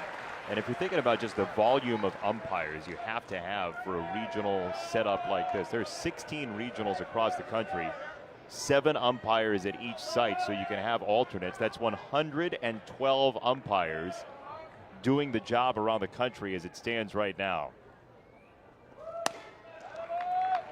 That's a lot of guys. Did Drew give you that, or did you do the math by yourself? You know what? I had just gotten my abacus out and started doing the numbers about an inning ago and just came to the result. Yeah. Good for you. Yeah. It was a process, but I appreciate the confidence. Up and in, 3-1 on Holland. Hecker at first, 2 down. And they had an umpire delay today. They did. Fort Worth is the capital of all delays here in college baseball this weekend. They had a whole day of games washed out, and then they had an umpire get fatigued during the Dallas Baptist Central Connecticut game today. So there's about a 10-minute delay. 3-2. By the way, they were in a delay again, so there's a 10 o'clock Eastern start time for TCU and Virginia. That's game number 4 of that regional. They still have 2 to play tomorrow and a possible final on Tuesday. That is, if Mother Nature gets out her pennant in Fort Worth and starts to become a baseball fan. 3-2 to Holland. Breaking ball hit in the air to left field, and an atom ball to Luke. 1 picked off the base path, 1 strikeout, 1 fly out, inning over. 6-3 Florida State after 3.5.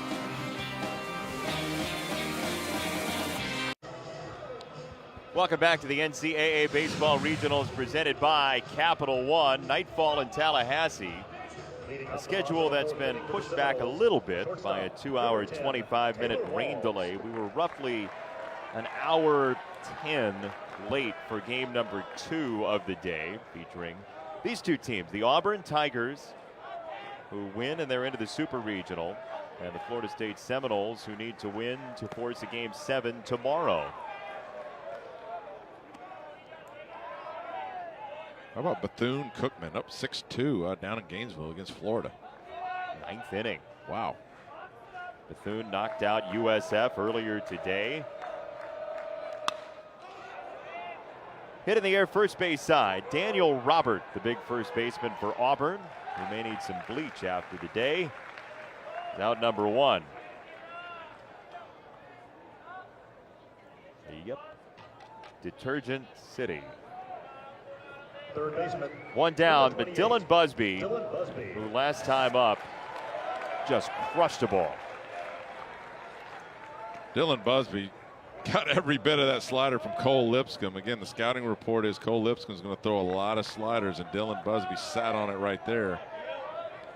I don't know that he touched the plate the first time around. You know, you're so focused on hitting home runs and doing that sort of thing. I never remember running the bases when I hit a home run. I could have missed them every time and never known it.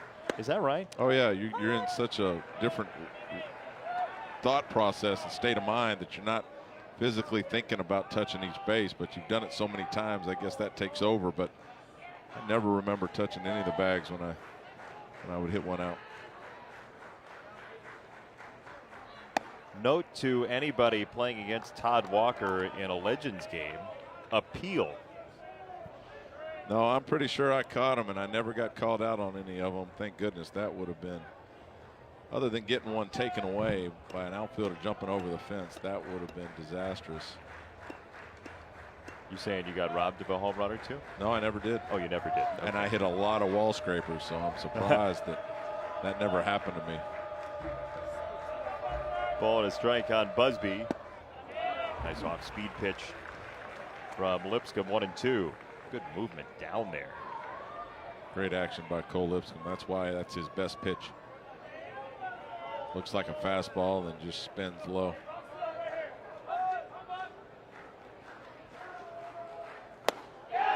Strike 3 up high. Busby goes down, and Lipscomb has gotten comfortable. He's retired the last 5 he's faced. Sets Dylan Busby up with a slider low and then comes back with the high heat. Hard to lay off that pitch for Dylan Busby. Feeling pretty good about himself, and that's when that can have a negative effect. You start trying to swing at pitches out of the zone, and it gets the best of you. Cole Lipscomb right there just blows it by him for out number 2 in this inning. Gabe Klobuchar getting loose again for the Auburn Tigers in the bullpen, as Lipscomb's going to try and get him as far as he can. He's gone 2 2/3 so far. Luke's been quiet in the game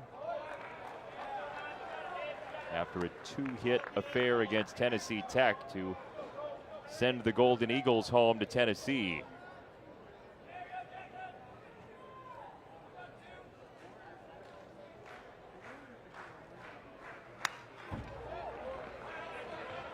Good-looking athlete, Jackson Luke, don't you think? Absolutely.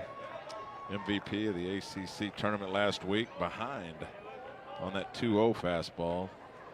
Makes me think he's not seeing it very well. Flew out to left and then flew out to center so far in this game.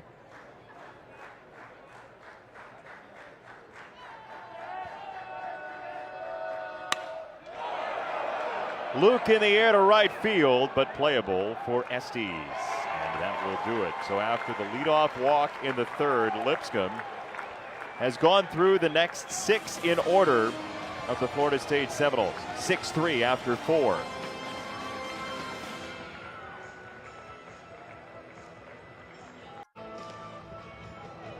Florida State with the lead 6-3, and we're joined by Mike Martin, the head coach at Florida State. And coach, how are your boys feeling after playing a game earlier today? Tell you what, Jason, they got a lot of energy. Probably more than I do right now, but I'm just very, very pleased with obviously what we were able to accomplish early. But as we all know, it's a 9-inning game. Coach, this is the 40th straight year your team has won 40 games And for you, this is your 38th year. What does that mean for you and your program? I'm just proud of the young men that have come through our program. They're very dedicated baseball players. They're good people, and I think that means just as much. Coach, thank you for the time. Good luck. Thank you. It's Mike Martin, head coach, Florida State. Proud of the guys that have come through. A lot of names that you would recognize if you're a big baseball fan. Henderson at second does nip Jonah Todd for out number 1. Buster Posey, J.D. Drew, among a litany of others. Second baseman, number 9, Luke Jarvis. Watch Jonah Todd right here, traps one up the middle and tries to sprint it out. Nice play there by Matt Henderson for the first out, keeping the leadoff runner off base for Auburn, trying to catch a 6-3 deficit. But back to Mike Martin, he talks a lot about players, and that's a good bunt right there by Jarvis, and he is safe at first, a bunt single.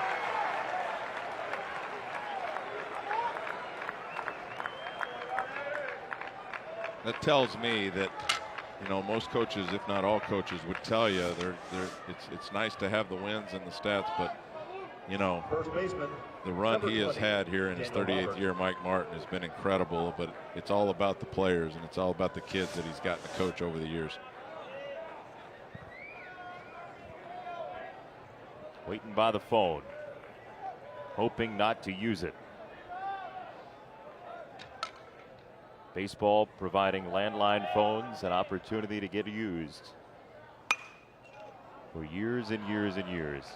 I think it's going to be a while till we see cell phones in the dugout, don't you?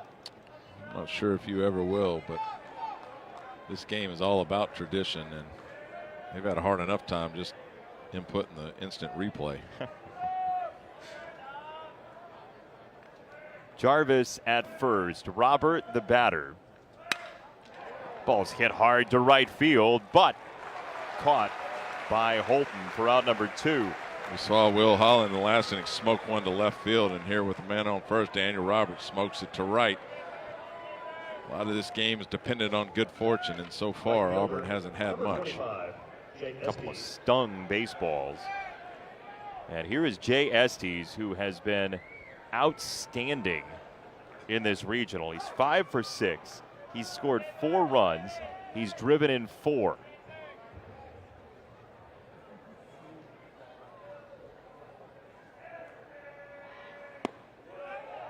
It's a ball low to Estes, the junior out of Crawfordville, Florida, transfer out of Chipola College here in the state of Florida.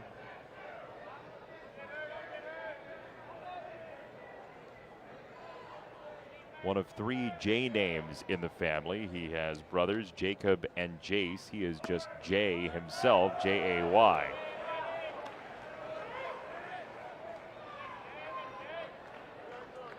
So 2 balls, no strikes on Estes with Jarvis at first and Anthony on deck.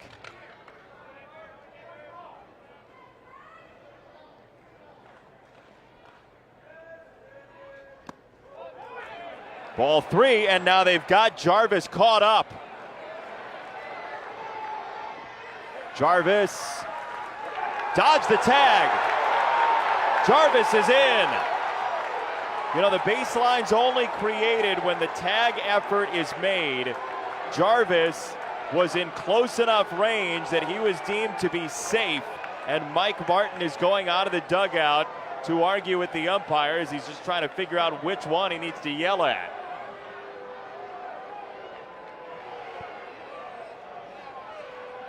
Well, as we saw Sam Gillikin in the 4th get blown up at second base on a ball in the dirt. Auburn's down by 3 runs. You have to be conservative and careful. And right there, another ball in the dirt. And Luke Jarvis gets caught between the bases. Matt Henderson tries to run him down. He may have a good argument of him running out of the bases, but nice effort there by Luke Jarvis to avoid the tag. The first base umpire, Steve Corby, calls him safe. Now again, the baseline gets created when the tag attempt is made. If you jump out of the baseline before the tag attempt happens, you're in decent shape. And the question is, when did Jarvis do that? Maybe the umpires will have a different explanation for it, but it looked like he was close enough. Well, and obviously Steve Corby agrees with you. Close enough to the base path, you have the opportunity to avoid the tag, and that's what Luke Jarvis did, and they get one back there, going back to the first inning when the umpires called the runner at second safe when Will Holland tried to turn to double play. Let's see if Auburn can take advantage of what turns out to be a makeup call from the first inning. And by the way, what you said about being conservative when you're down, that would have been back-to-back innings when you lose a runner on the way to second base if you're Auburn. Not a terrible decision to take off with a ball in the dirt, but when you're down by 3 runs, you've got to make absolutely sure you can make it. And as a whole, as a team, you're going basically station to station. It's officially a stolen base. And there's a strike to Estes. So Jarvis with his 7th stolen base. You especially have to know you're going to make it after one of your teammates got thrown out on a similar play last inning. 3-1. Estes, center field. Flowers is there.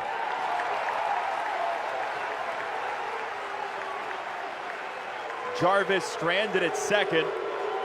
6-3 your score. The umpires get rained on, but not with water.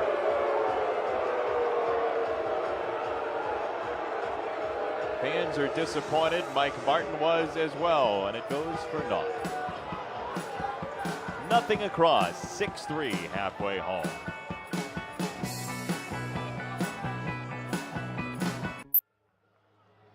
(6-3) Auburn trailing Florida State, 5th inning. We're joined by Casey Mize, who went complete game yesterday for the Auburn Tigers. And what's the feeling like in your dugout right now? Oh, it's good. Everybody's positive. We've put in some really good swings on some baseballs. Cole's really settled in nicely. So, we're really confident. We're never out of a game. We never had that mentality. So, we're having a good time in here. We're keeping staying positive. We're really looking forward to how this game's going to turn out. Casey, you missed a month, middle of April, I think, through about the middle of May. How difficult it is for you, to sit and watch your team play when you know you can help them like you did last night? Yeah, it's tough. I want to go out there every week and do the best I can, to compete and help my team win. So it's tough when you have to take time off anytime, if it's for a week, for a month, or whatever. But I really wanted to help the team, but I feel like it was best for our team, to take that time off so I can come back in the postseason and be fresh. What do you watch on days when you're not pitching? What do I watch? Well, I try to learn from each and every one of our guys. I try to learn, sequences to guys, how to pitch to guys, reading swings. I really watch how our guys work, and I admire that about them because they really get after it. Casey, we saw your coach, Butch Thompson, gather the troops there in the dugout. What was the message to your team in this game? He told us, he said, they had a big inning, but he said it's unlike us. It's unlike us to lay down, and I know you're not going to do it. I better not see it. Because we're going to win this ball game. I'm 100% confident that we're going to win this ball game. That kind of translated. We think that too. Ball to left field, and Gillikin is there. Does this game remind you of any game? Can you draw on anything from this season that this game might remind you of? A lot of games. You get down early a lot, and you got to come back from behind. I think we were playing Florida A&M earlier in the year. That's a midweek game. And they were up on us 8-2 or something. I think they were up on us a lot. We came back and really battled. And, we've had a lot of games where we were down early and we came back and won. Or we came back and lost. But we keep battling. We keep trying to find ways to win. Well, you got some time tonight, Casey. Thanks for taking the time for us. Yep. Thank you all, War Eagle. That's Casey Mize, a War Eagle, as the farewell. He was brilliant yesterday. Oh, brilliant. Absolutely. Game. And he and Keegan Thompson are roommates back in Auburn. What a household that is. I think there's some pitching knowledge going around there. I think they get in the living room and throw little wiffle golf balls at each other and have battles. We officially have our first game 7 scheduled, by the way. Bethune-Cookman beat Florida, so there will be a 7th game in Gainesville coming up tomorrow. And we'll see if this regional follows suit. Cole Lipscomb is doing everything he can to keep Auburn within striking distance.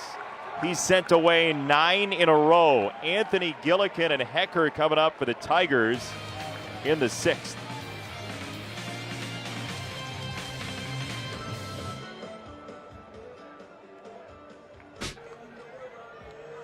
We welcome you back to the NCAA Baseball Regionals presented by Capital One.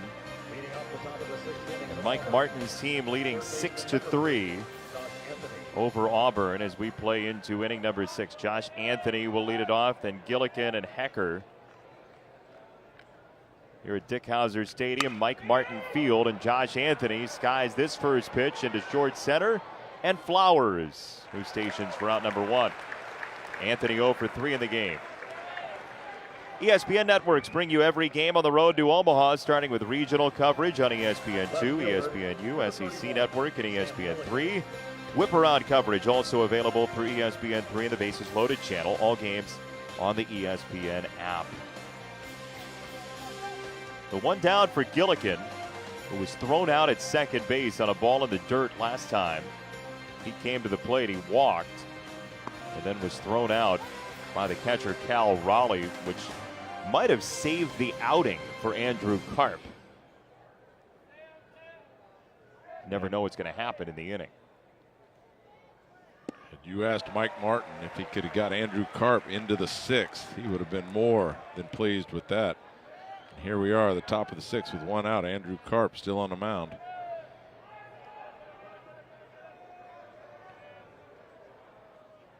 Oh, 2. Second base, Henderson. 2 gone quickly on 4 pitches in the Auburn 6th.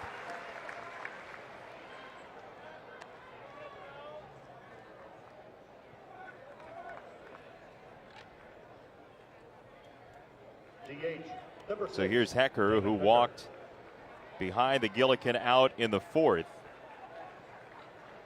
Tigers got a run in the 1st, a run in the 2nd, a run in the 3rd, and nothing since then. Past the mound, second base, and Henderson couldn't scoop it. Hecker is on a base hit on the infield.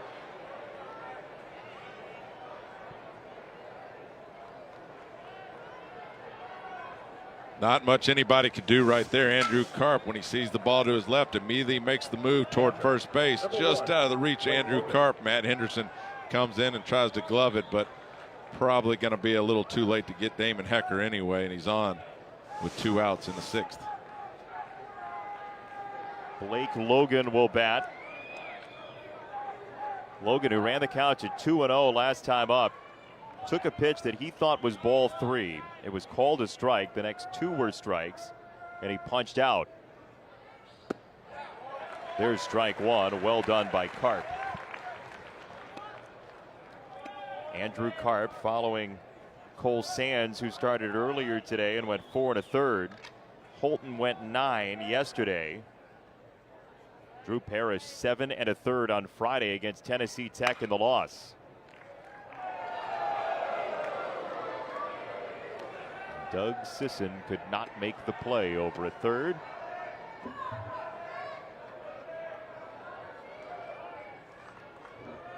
Oh, 0-2 to Logan.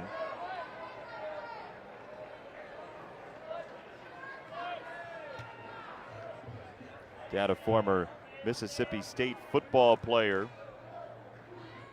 Joel Logan. Down goes Blake. 3 pitches to a strikeout for Karp. And he gives it right back to the offense after an infield single. Florida State 6-3, trying to force a game 7 in Tallahassee. Okay, fans, I've got some updated. Here in Tallahassee, the Florida State Seminoles lead 6-3, trying to cause a game 7 to happen coming up tomorrow on this field against Auburn. And in case you thought that maybe there was a lot of Florida unity in terms of the universities here in town and outside of Tallahassee, say the Florida Gators, they announced as the final score between half innings here that Florida had lost to Bethune-Cookman in the Gainesville Regional. And the cheer was uproarious. It was the largest cheer that we've heard so far tonight, other than on a run-scoring play for Florida State. They do not like the Gators here, Todd. I would have definitely described it as uproarious. For sure. Yeah, we usually are similar in when we like to call things uproarious.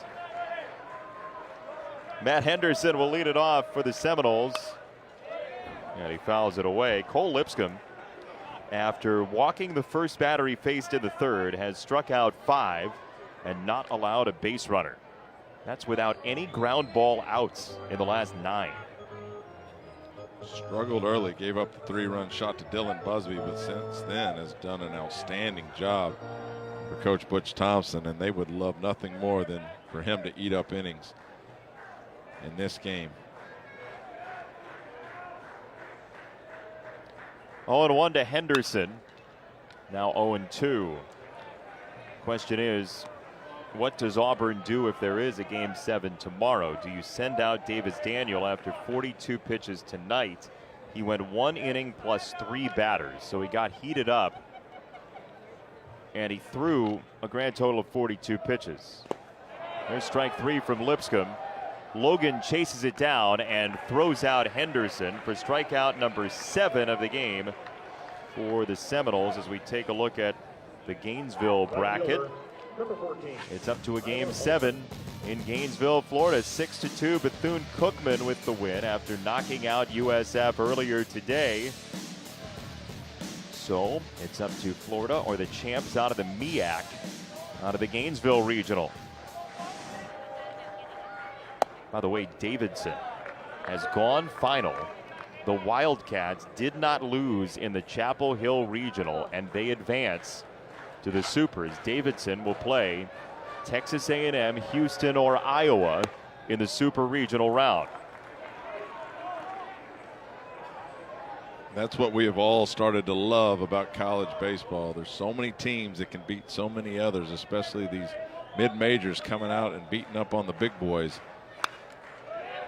Coastal Carolina last year winning the national championship has shown that there is a lot of great baseball players in this country. See the scores scrolling by. Xavier's taken the lead on Louisville in the top of the 7th inning with a 3-run inning for the Musketeers trying to force a game number 7.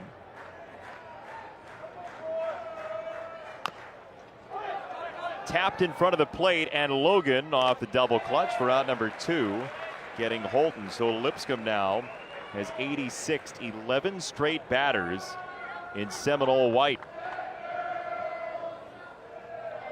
Davidson at the Atlantic 10 Conference RPI rating percentage index of 89. That is not the best you're going to hear about this weekend. Pretty impressive. Sweep through that regional. 2 down, Flowers the batter. He pops a bunt up. Logan behind the plate has no play. Another example of being a little too quick on these drag bunts. Again, if you're drag bunting, you want to make sure that you get set up and drop it down. The only reason you're doing that is because the third baseman is giving you the opportunity. Josh Anthony playing back. So for J.C. Flowers, if he squares around and in your own mind, if you're slower about it, you're quicker than you think you are, and just put down a good bunt, you're going to be safe. But right now, Josh Anthony's on top of it on the grass. There's a strike from Lipscomb, 0-2. By the way, Carolina losing. That's the first ACC team bounced out of the tournament. They had a great ball club this year, too. That's tough to see, especially if you're a North Carolina fan.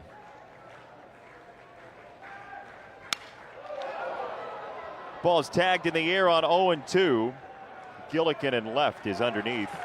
And Cole Lipscomb has been an inning eater tonight for the Auburn Tigers. 9-1-2 coming up for Auburn, trailing 6-3, trying to win the region.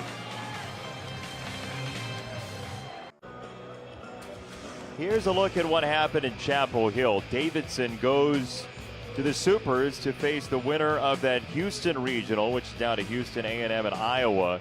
Carolina beat Florida Gulf Coast earlier today, but just could not solve Davidson in 2 opportunities, 1 in the opener and 1 today.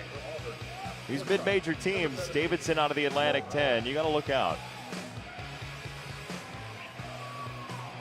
impressive. Florida Gulf Coast with a great team as well this year. And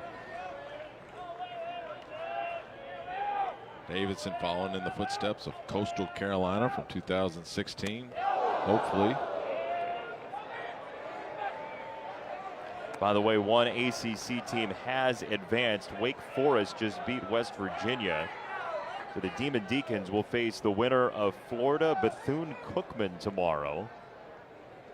And if Bethune-Cookman wins, Winston-Salem might have itself a super regional. Holland was taking all the way.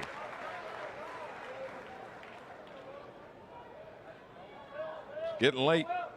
If you're a War Eagle fan, Will Hall in the 9-hole, followed by Jonah Todd and Luke Jarvis here in the 7th. Breaking ball for a strike, 1-2. By the way, your LSU Tigers are up big on Rice tonight, trying to head to the Supers as well. Hot as anybody in the country.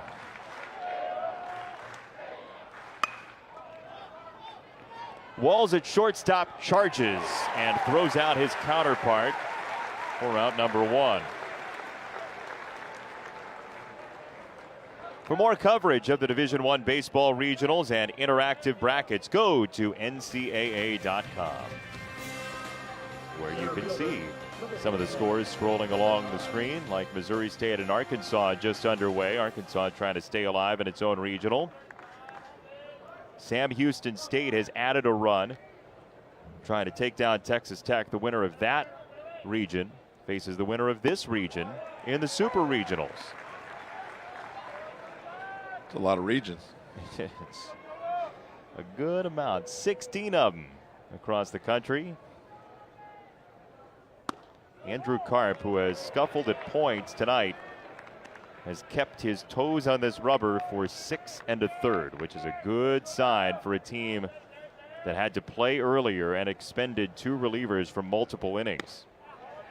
To your point, in the 4th, Sam Gillikin with the walk, Damon Hecker with the walk.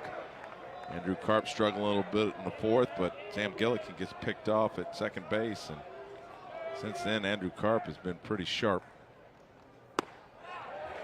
That's a corner strike. 2-2 on Jonah Todd, who reached on an error in the 1st inning as the first batter of this game and scored on a sacrifice fly 3 batters later. Auburn got a run without a hit in the 1st.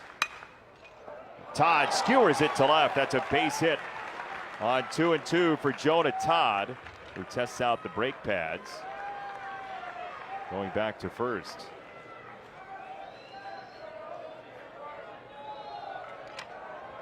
You've seen Jonah Todd do this time and time again. On an 0-2 pitch earlier yesterday, he pulls the barrel in and hits it to right. Here you see Jonah Todd staying back on that off-speed pitch, eliminating the right side of the field and popping it into left field. You can only hit for a high average if you use the entire baseball field, and Jonah Todd does it as good as anybody. He's at first, 1 down, and that ball gets away from Cal Raleigh. Todd to second, and he squeals the brakes again. Wild pitch for Karp, runner in scoring position with 1 down for Auburn.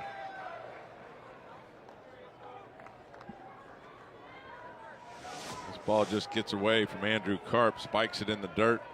Cal Raleigh with no real shot to block the ball, tries to do it. Ball ricochets off to his right. And that's the ball you go to second with base on, the pass ball that you know you can cruise on in. Jonah Todd at second base with 1 out. Ball and no strikes. On the ground is shortstop and Walls for out number 2. Jarvis grounds out, and Daniel Robert has the rally in his hands.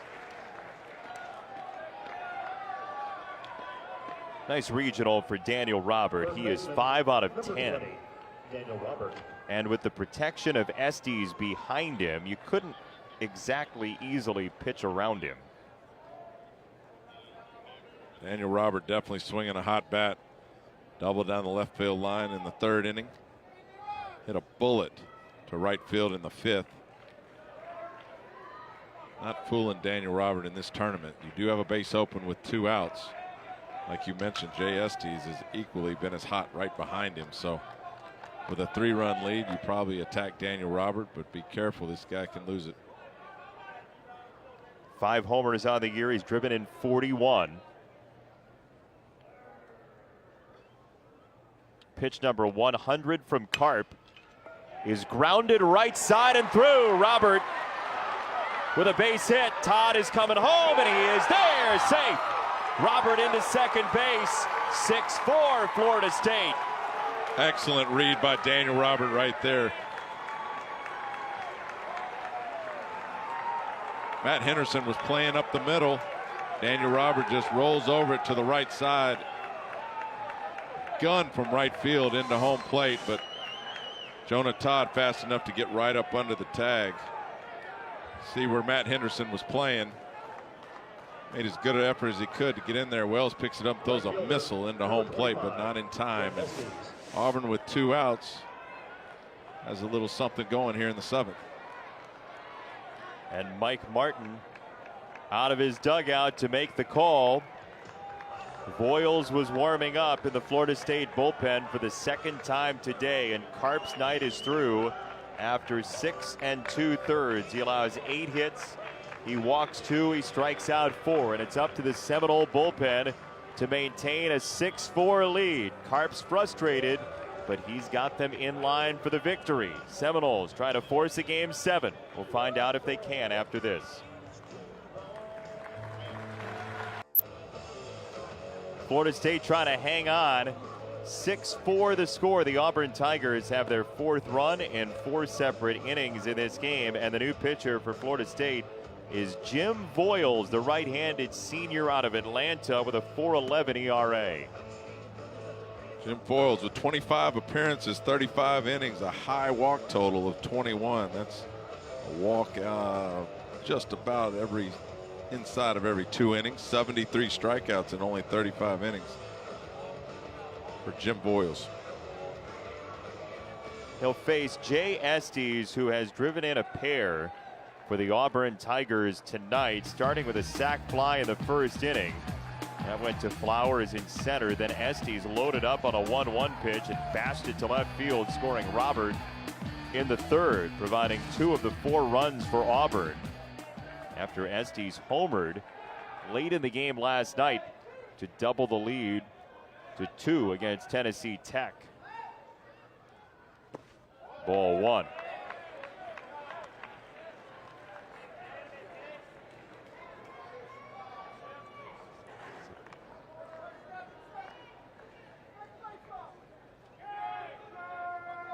Robert at second, 2 out.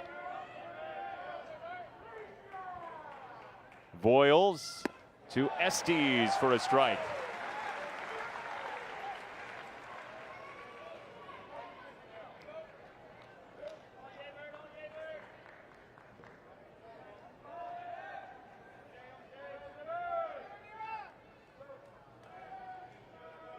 One and one. Tying run at the plate.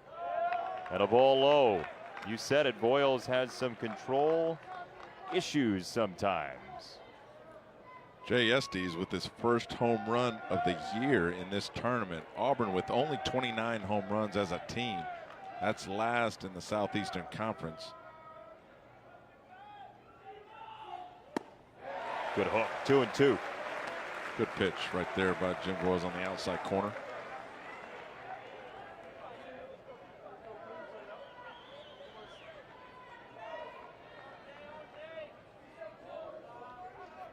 Two balls, 2 strikes. Anthony on deck. Voiles, the senior, with a long glare in. Another breaking ball. Same spot, does the trick, and Estes wipes out. Auburn gets a run. Stretch time in Tallahassee. Deporte's fired up, and the Seminoles are, as a group, 6-4.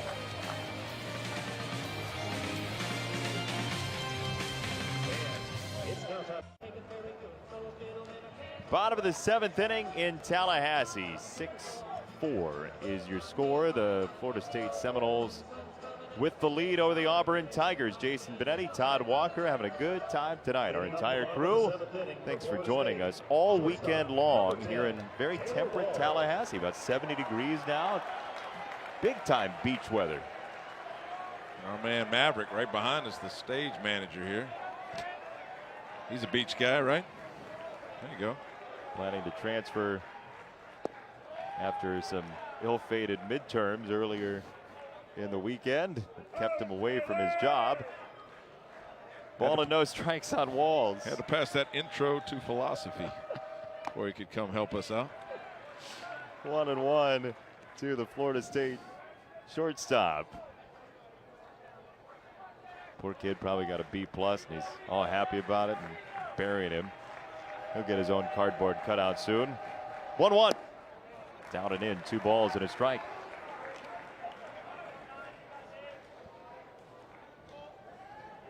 .60 pitches for Cole Lipscomb out of the Auburn bullpen after 1+3 batters for the starter, Davis Daniel. 2-2 on Walls.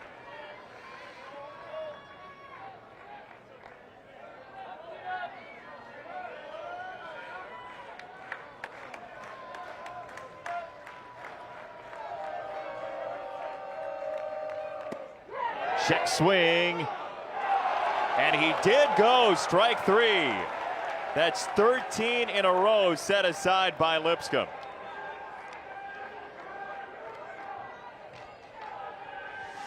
What a great job by Cole Lipscomb in this game.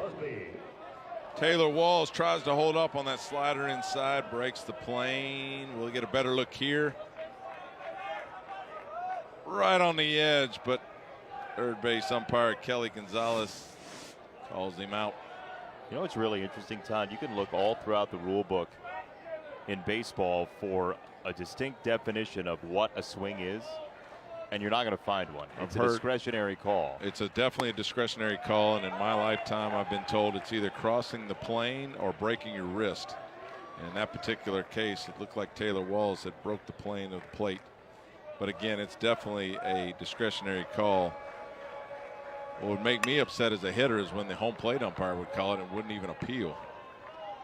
Sound like you're getting frustrated all over again. Oh, man. Estes in right for out number 2.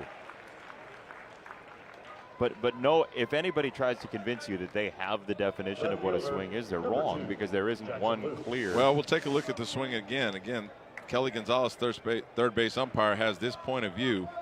And on 2 strikes, when you see Taylor Walls cross that plate, he's going to call it on you almost all the time. And I think Kelly Gonzalez got that one right. Luke showed bunt and drew it back at the last moment. Jackson Luke, his spray chart looks pretty good in terms of direction, but he's flied out all 3 times. First to left, then to center, and most recently to Estes in right in the 4th.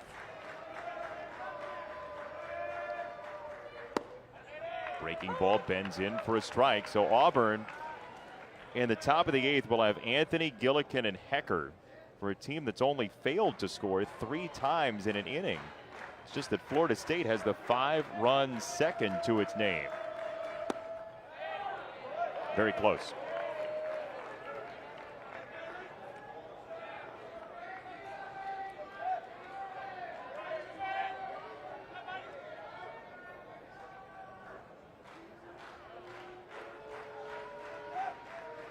Two and 1 from Lipscomb. Called strike 2. I think Lipscomb wanted the previous one.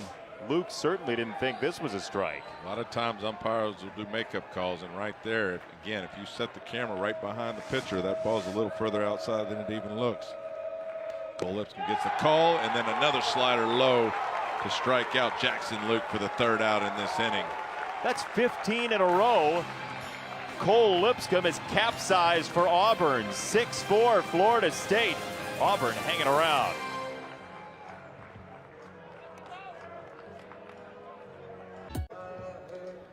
We welcome you back to the NCAA Baseball Regionals presented by Capital One, and the wrecking ball wears 49 tonight for the Auburn Tigers. Cole Lipscomb, 15 in a row in the out column.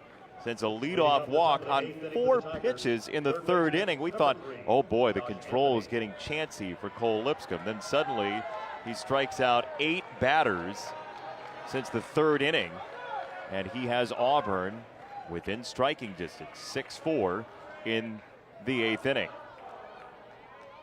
Auburn needs a win either tonight or tomorrow night, as that's a grenade from Voiles for ball 1.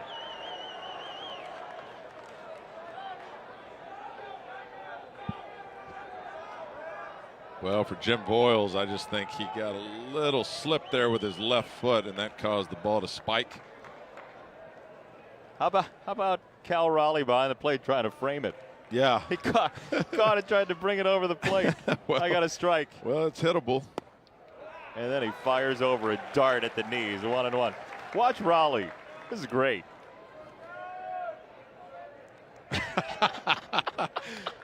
Nice job, Cal, on that pitch right there. Almost got the call, too. That's a guy who's an advocate for his pitcher right there. I will fight for you on every pitch, even if it's 25 feet.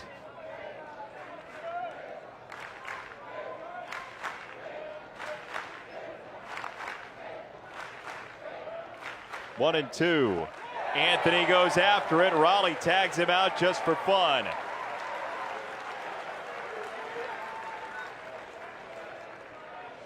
Well, when we talk about 2-strike approaches, this is not it. Gosh, Anthony misses that ball by a lot.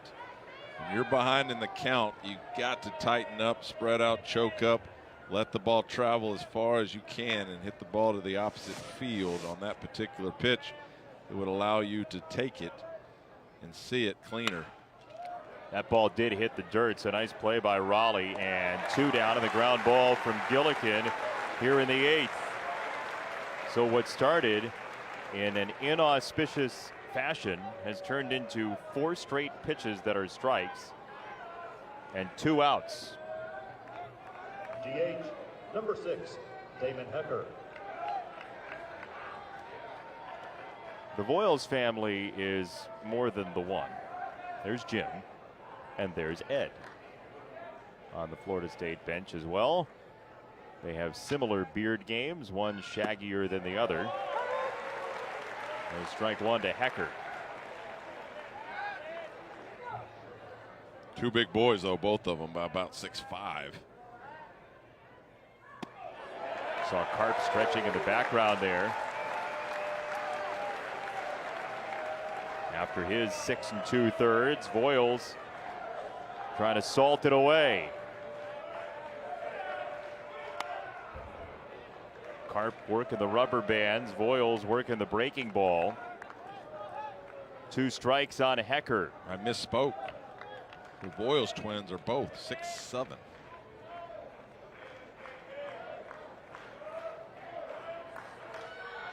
Breaking ball for strike 3, and Voiles has seen 4. He's aced 4, 3 strikeouts and a ground out. Florida State gets a chance to add on 3 outs away from a game 7. So we get ready to go here in Omaha. That is crushed. Diving catch. It's all over. They win the championship.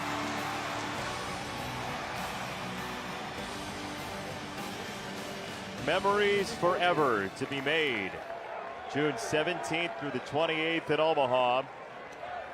And one of these 2 teams may get their super regional berth on the line, as Mike Martin's Florida State Seminoles are a win away from forcing a game 7 on their home turf, leading Auburn 6-4. And the wisdom of Mike Martin in his 38th year in the Florida State dugout, the active winningest coach in college baseball. His team has been buzzsawed by Cole Lipscomb, though, since the 3rd inning. 15 in a row set aside by Lipscomb. Quincy Naporti is 2 for 3 with an RBI single in the 1st. Naporti with a bash to right center field, and this ball's off the fence. Todd gets there quickly. Naporti to second. He is safe. Leadoff double, breaking the 15 in a row.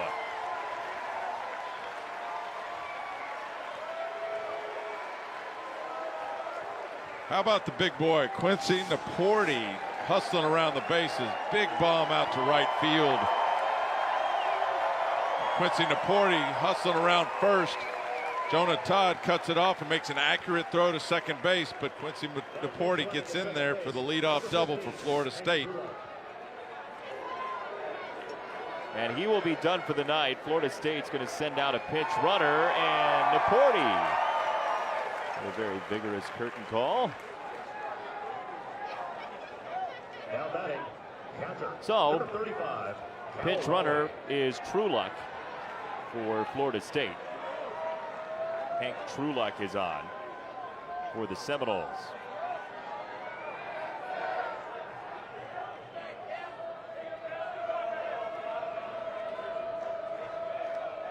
One on, nobody out. Raleigh the batter. Big rip.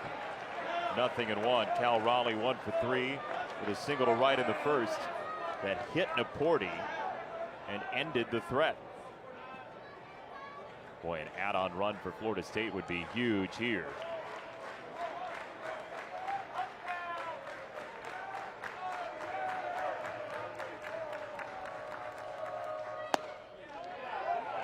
Outside.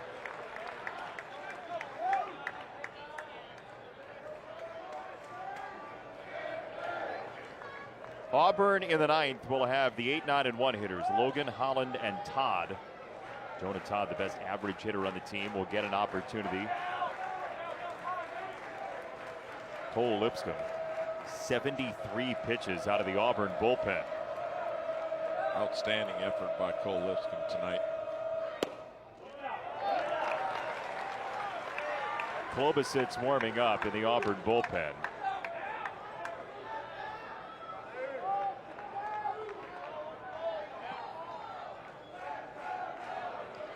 Florida State had 3 hits in the first and 4 more in the second inning. None since until the Naporti double to lead off this 8th. Trueluck pinch runs. Raleigh trying to drive him in.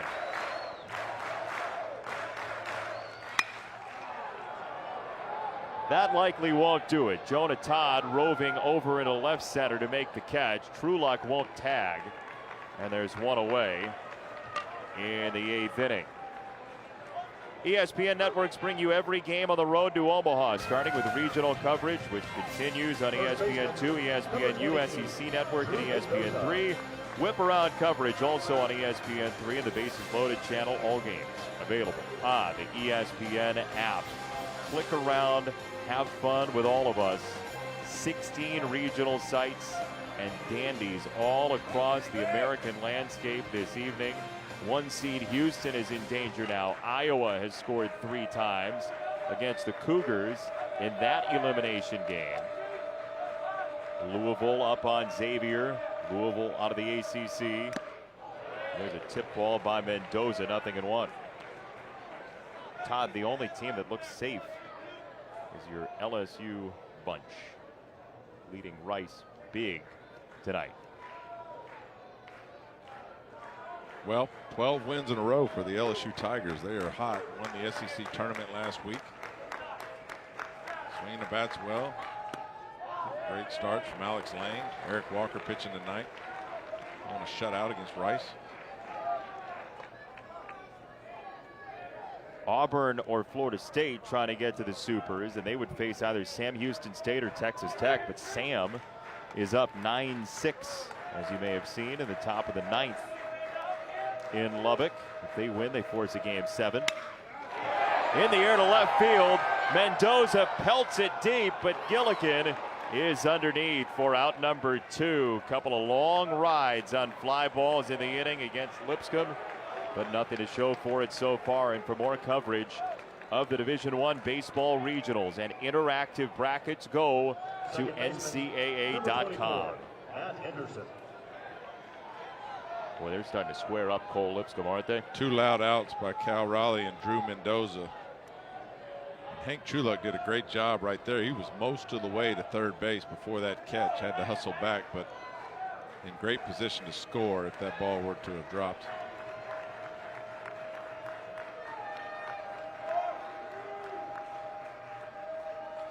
Two down, up high to Henderson, who struck out twice and walked once tonight. And now Logan, the catcher, goes out to talk to Lipscomb. Everybody clap your hands. If Auburn ends up winning this regional, a number of things may happen offensively, right? They could do it in any couple of ways. But Cole Lipscomb's going to have to be in the conversation of most valuable Auburn Tiger if Auburn wins either tonight or tomorrow night. Well, he's just been outstanding.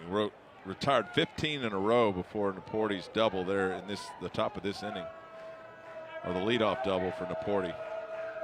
I know he gave up the homer to Busby in the second inning. I get that, but to get you all the way into the 8th inning from the second as the only reliever.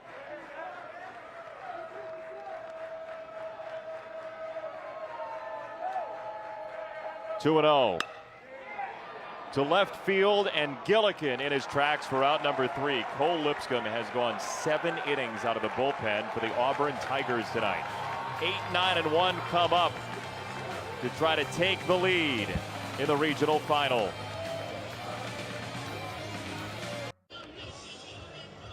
Florida State trying to compel a Game 7 in this regional with Jim Boyles on the mound, needing 3 outs before Auburn can pick up 2 runs. Seminoles played earlier today. They just finished a couple of hours ago a 5-3 win against Tennessee Tech. And that Tiger skipping around the concourse may not be as jovial in 3 outs. We'll see. He's in enemy territory here in Tallahassee. Logan, Holland, and Todd, 8, 9, and 1 for Auburn. Down a pair. Boyles low, ball 1.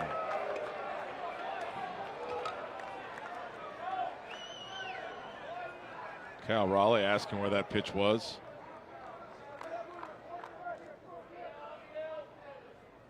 One 0. There's the corner. 1 ball, 1 strike.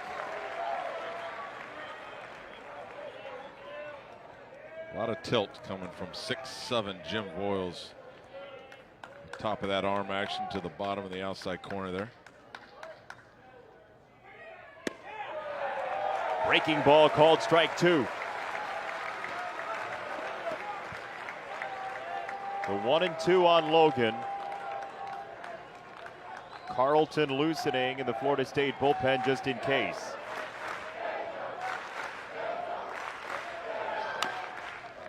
On the ground, third base side of the mound. Busby has no play. Infield single for Logan, and the tying runs coming to the plate for Auburn. Jim Boyles has just pinned that low and outside corner, whether it's a slider or a fastball, and he does it again, but Blake Logan just gets enough of it to nub it down to the left side and beat out a base hit. Watch this location on this curveball. Perfect spot. Blake Logan does all he can do just to put it in play, and just balls in no man's land. And good fortune for Auburn here in the top of the 9th with the leadoff runner on and nobody out. If it was going to be anybody, it was going to be Boyles making that play, and he had no opportunity. So Holland, the batter, remember, he has a homer in this regional. And he takes ball number 1. No need for Logan to go with the catcher at first. And Auburn already losing a base runner on a play like that in the 4th inning. I like the patience of Blake Logan, too, to start this inning off. Took 2 strikes, albeit they were perfect strikes by Jim Boyles. Holland to left field. That's well hit. And off the warning track it goes. Logan's on his way to third. It's a double for Holland. Tying run at second, and he is absolutely revved up.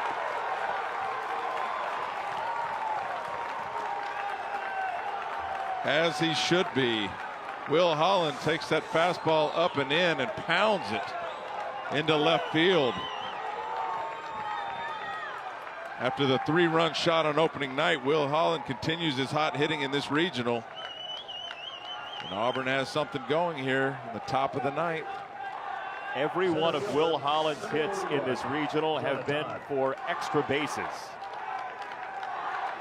So Jonah Todd, the second best average hitter in the SEC, entering this tournament with a single, could tie the game. And Mike Martin is out of the dugout. Carlton was loosening. A young man who already threw 2 innings earlier today. And Jim Boyles has been very sharp. He's been pinning that outside corner. That's the first mistake, if you even want to call it that, by Jim Boyles. I thought Will Holland just did a great job of handling that pitch. It was a nice pitch on the inside corner. Will Holland was quick enough to hit it down the left field line. Carlton rapidly getting loose.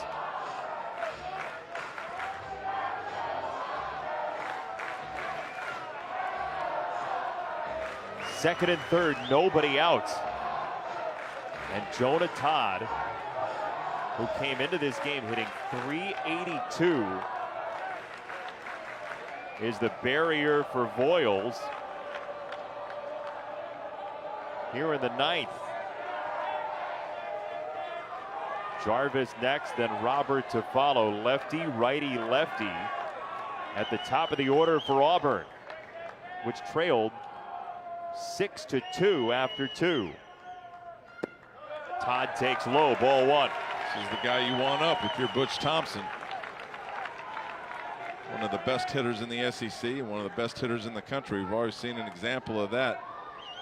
The 2-strike base hit to left. The junior transfer from Marion Military. Todd to left field on a line and down. Logan's on his way home. It's 6-5. Tying run at third. Lead run at first. Jonah Todd with a big smile. And this guy can really hit. Takes that fastball away and just pounds it into left field. Blake Logan goes back to third base, making sure it's going to drop before he gets in, and Jonah Todd just puts a charge into this ball to left. The base hit in the 7th to left and again in the 9th. Mike Martin coming back out to make a change. Well, Voiles had retired all 4 he faced before this inning. Now Auburn has tapped him for 3 straight hits, a run, no outs on the board, and Voiles will leave.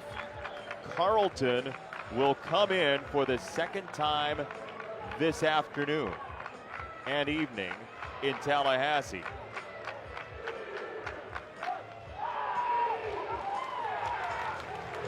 So 3 strikeouts for Voiles in the first 4 batters. Then the next 3 batters all have hits. And the Auburn Tigers celebration is beginning in earnest, even though they're trailing by a run. Now for Florida State, they've got to face the 2, 3, and 4 hitters in this Auburn lineup. Luke Jarvis, Daniel Robert, and Jay Estes with no outs and runners on the corners. And look, if the Auburn Tigers make it into a super regional, they just in the first 2 games of this regional put together 8 innings from Keegan Thompson and a complete game from Casey Mize. 2 magnificent wizards on the mound. And then how about Cole Lipscomb coming in today in the 2nd inning to relieve Davis Daniel, his longest outing of the year, 4 2/3. So far, Cole Lipscomb, 7 innings, 3 hits, 2 earnings. Florida State with a win would force game 7. Auburn with a win in this game would go to the Super Regionals to face either Texas Tech or Sam Houston State. That game is late in the bottom of the 9th. Sam Houston State is up 3, trying to force a game 7 in Lubbock. And here is Drew Carlton, who might have gotten a shower in between games. Pitched earlier today and pitched earlier in this tournament. This is his 3rd appearance. But Drew Carlton's Florida State's guy, 5 saves on the year. Only 12 walks and 53 innings. Fastball command with a slider. They're asking him to come in and shut the Auburn Tigers down in a tight spot. His best bet, you'd imagine, to take care of Butch Thompson's team would be strikeout, double play in that order. Drew Carlton last through just hours ago with a strikeout in the 9th inning. 2 on, 2 out to tear down Tennessee Tech with the winning run at the plate. And you can see that fastball command we talked about on the inside corner. He lives on the outside, but right there on a 2-2 pitch burns Tennessee Tech on the inside corner to end the game today and send Florida State into this final. 3rd time he's pitched in the regional. Carlton. Jarvis here, 1st and 3rd. Ball 1. You talked about the slider that Carlton has. The lefty is next, Daniel Robert. You would imagine he would see it better. And Will Holland at third base will be going on just about any ball hit on the infield. You want to avoid the double play. For Will Holland, even if it's a rip to third or rip back to the pitcher, he is gone. For Jarvis, he had an important hit against Tennessee Tech in the game yesterday. 2-run single, 4th inning. Can he do it again here in the 9th? Down a run against Carlton. On the ground, back to Carlton, and he's got the runner. Holland hung up. Holland to 3rd. Can he get the runner behind him to 3rd? Holland dives for the plate, and he is... Well, let's see. I think there's a deflection called by the plate umpire, Uhlenhop. Let's see what his call is. He's sending the runners back. Is he saying it's interference? I thought Cal Raleigh had a delayed reaction when Drew Carlton picked up the ball and threw it to him, so Cal Raleigh was aware that Luke Jarvis had caught a piece of his mitt and catcher's interference. So everybody's going to be safe and watch. Yep, Luke Jarvis right there catches a piece of Cal Raleigh's mitt. When Drew Carlton picks it up to throw it home, Cal's not even ready, and that's because he knew that Luke Jarvis had got a piece of his mitt. Now we've got the bases loaded and still nobody out, and the dangerous Daniel Robert at the plate. So interference called. Todd to 2nd, Holland at 3rd, Jarvis at 1st.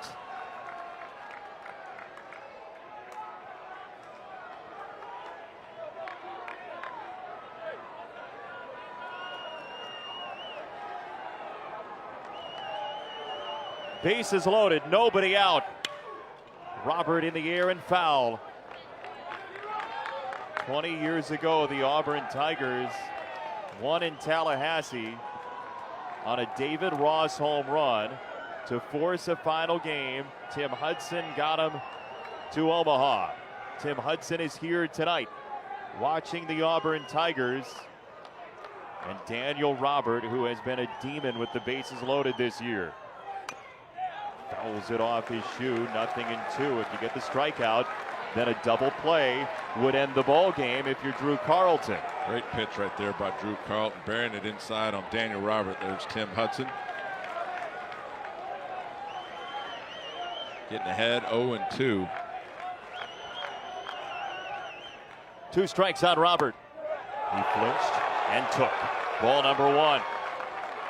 Love the approach by Daniel Robert. He's following that ball all the way in. This is a fight. And Daniel Robert really tracked that ball. It was a ball in the outside corner. I would imagine if you're Daniel Robert, you're looking back inside now. The senior Robert on 1-2. Swings and misses, 1 down.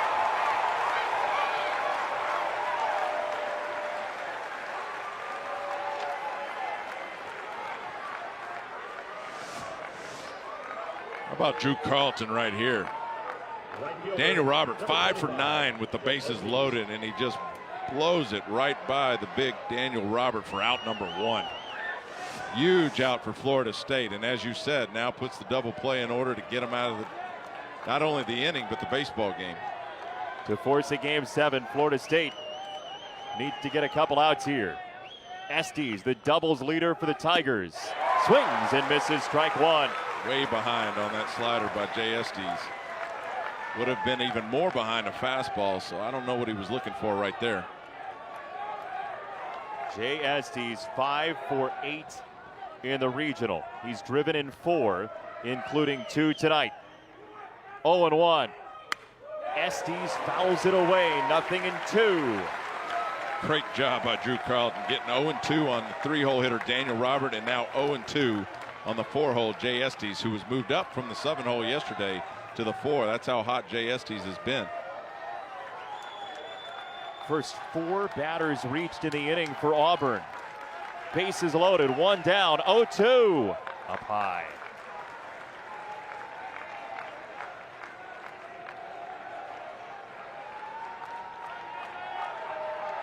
All it takes is a fly ball somewhere to tie the game. Slider on the outside corner. 1-2. Just tipped foul. There it was.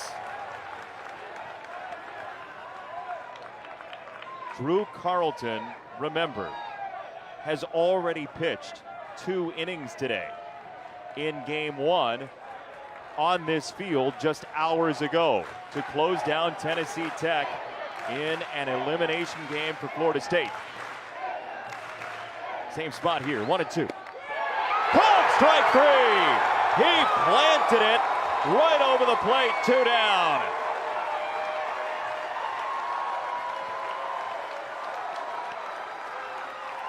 Unbelievable sequence of events right here for Drew Carlton.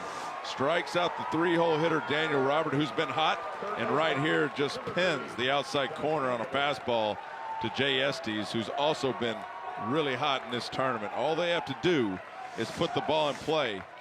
But what a job by Drew Carlton striking out the 3 and 4 hitters for Auburn. He's got Josh Anthony, who's 0 for 4 tonight, and he takes ball 1. Florida State with a win forces game 7. Auburn with a win goes to the Super Regionals. Bases loaded, 2 out. Anthony swings through it, 1-1. Okay, if you're Josh Anthony right here, you know you are not getting a ball middle in. You have to look on the outside corner, whether it be a fastball or a slider, and drive that ball up that short porch in right field. If you look to pull it, that's what's going to happen. You're going to swing and miss. Anthony, the JUCO transfer who was playing here in Florida last season, fouls it away. Auburn's down to its final strike.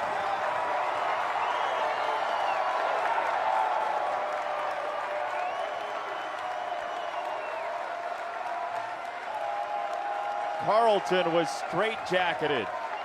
Bases loaded, nobody out, 1-run game. He's 1 button away from getting out of it. 1-2. On the ground, through! Anthony drives home a pair of runs. Auburn leads 7-6. Anthony back to first. The Tigers down to their final bullet lead.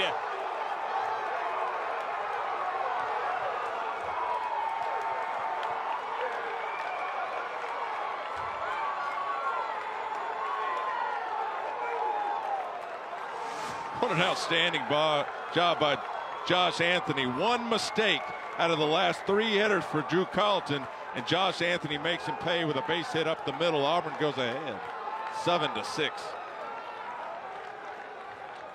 What a game. Incredible. You say you want to be a pitcher? Drew Carlton has been outstanding in this inning. Just makes 1 mistake over the middle of the plate. After striking out 2 with the bases loaded and nobody out. And Mike Martin is out of the dugout.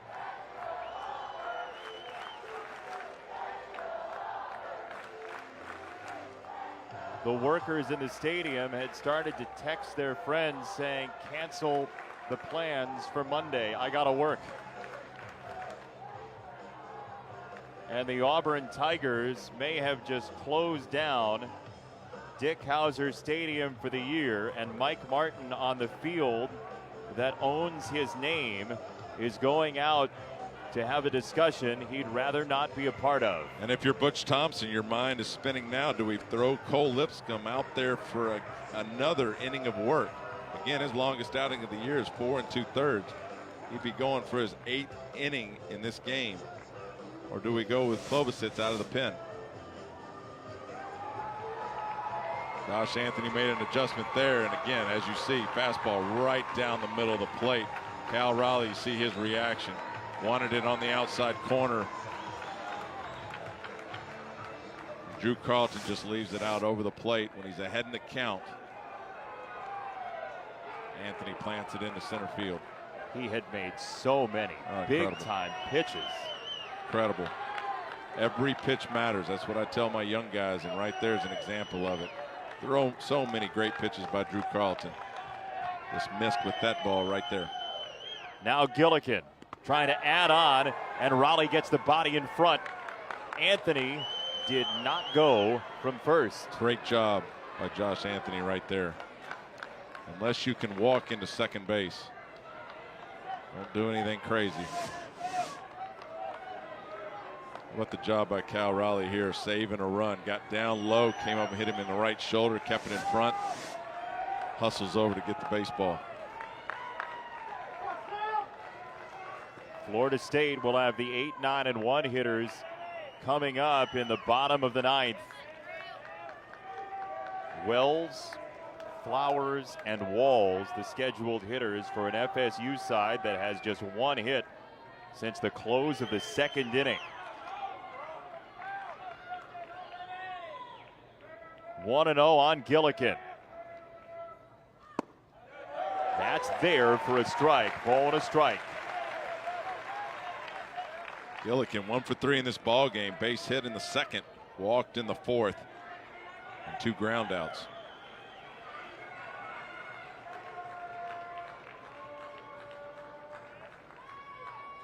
One and 1 to Gillikin.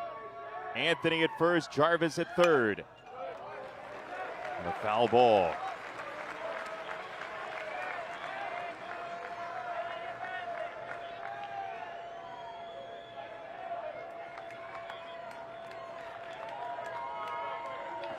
Coker and Mitchell are warming in the Auburn bullpen after Lipscomb was so outstanding for 7 innings.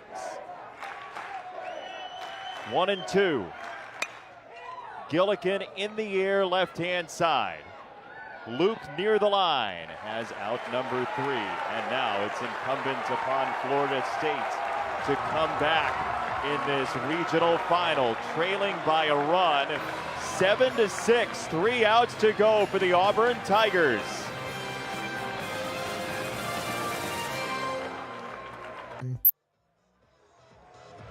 Drew Carlton was outstanding for Florida State, but a 2-strike pitch that Josh Anthony shipped to center field may have changed the fortunes of the Seminoles completely.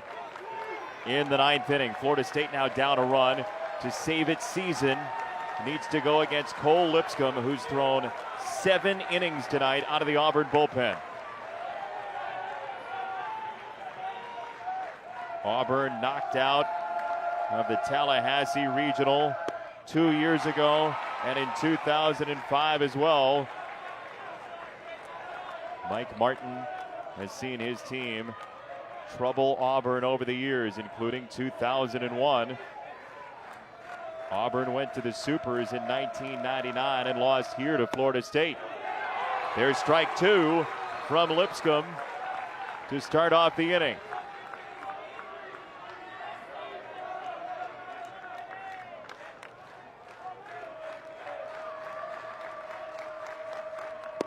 Wells goes down. Cole Lipscomb's feeling it now. 3 perfect pitches to Stephen Wells. First pitch strike, second pitch a little further out, and right there, a ball that just drops out of the zone to Stephen Wells, and tight slider, swing and miss slider, route number 1 from Cole Lipscomb, who has struck out 10 batters out of the bullpen tonight for Auburn. We thought when he went out to pull Davis Daniel, Butch Thompson might be thinking, let's save him for tomorrow, when in fact, Cole Lipscomb may have wiped away tomorrow. Auburn with a win goes to the Super Regionals for the first time since 1999.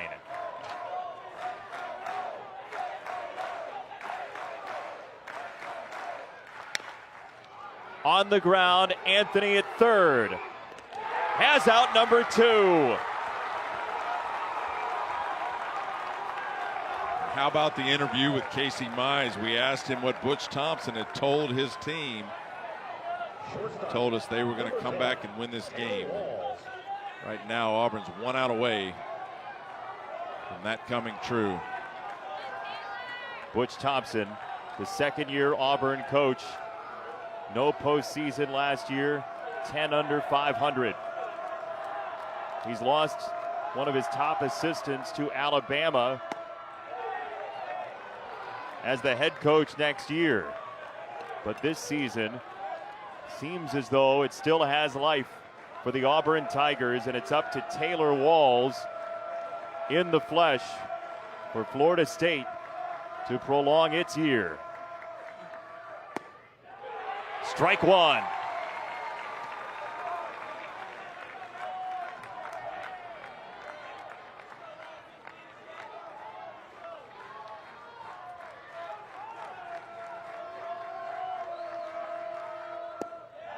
Downstairs from Cole Lipscomb, who's retired 20 of the last 21 he's faced.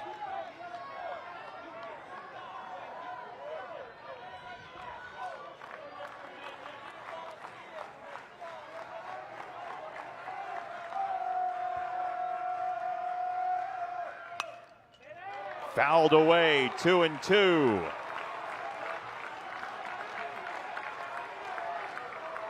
Auburn was down 6-2 after 2. Got a run in the 3rd, a run in the 7th, and 3 in the 9th with 2 outs and 2 strikes.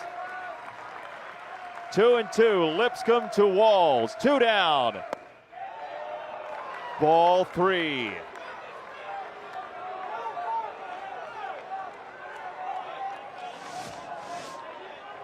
Cole Lipscomb on a 2-2 pitch, tries to throw that slider down in the zone, leaves it up a little high. Blake Logan tried to help him out with the frame job, but 3-2 with 2 outs to Taylor Walls. Payoff pitch. Ball 4. Florida State has life. And it's Dylan Busby, whose homer in the 2nd looked like it might be the mortal blow for the Seminoles to Auburn tonight. And this is a great time for Butch Thompson to go out to the mound and calm his pitcher down and give him his wisdom on how to face Dylan Busby, because like you mentioned, in the 2nd inning, Dylan Busby took one of his sliders about 450 feet for the 3-run homer. This slider from Cole Lipscomb to Dylan Busby in the 2nd inning, and that 3-run homer was heard throughout the city of Tallahassee. And if you're Cole Lipscomb right now, you've got to be real careful. He buries ball 1 as the rally caps pile up for Florida State.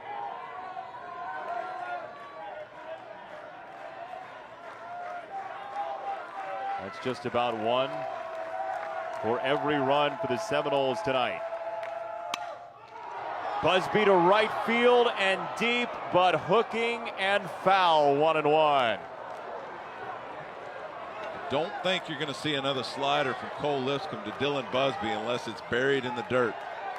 That was a fastball away, and I think Cole will continue to attack him right there.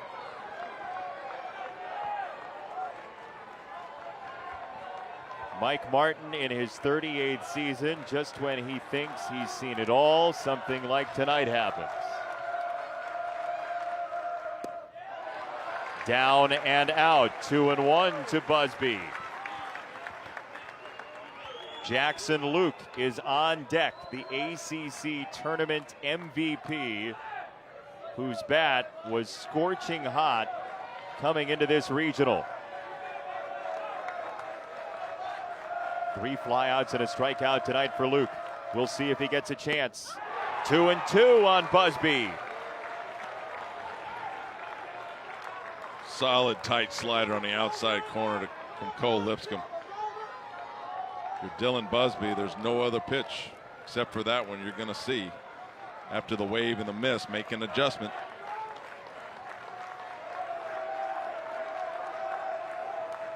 Two and two.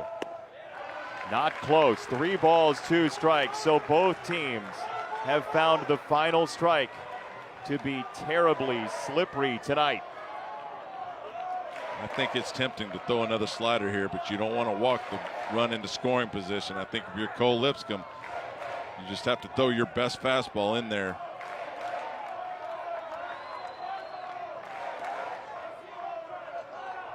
Walls at first. 3-2 to Busby from Lipscomb. Breaking ball hit hard. Deep center field. Todd is back at the wall. He can't make the play. Walls around third. Florida State ties the game. Busby to third. Dylan Busby says, "We're not going home yet."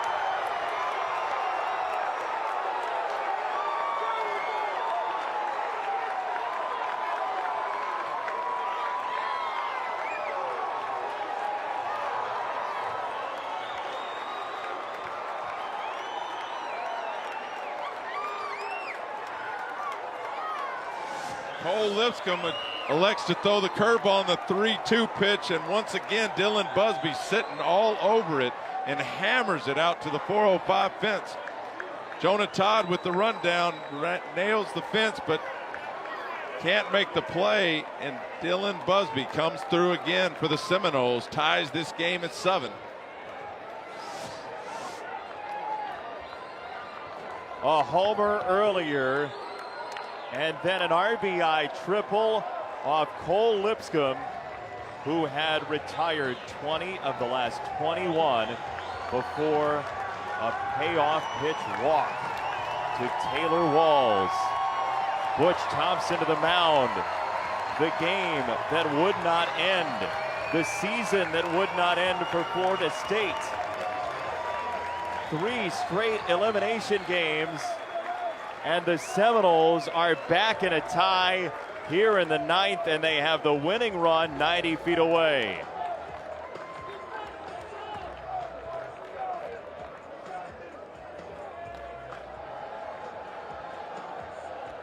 So Cole Lipscomb met at the mound by Andrew Mitchell. And Dylan Busby, who people will be talking about for years to come if Florida State goes to the Supers this season. Lipscomb can only go to the bench. Dylan Busby's already seen that slider once, and he gets it again in the 9th inning and just pounds that ball out there. Look at Jonah Todd whack that wall. But Cole Lipscomb, what an outstanding job he did tonight for Auburn.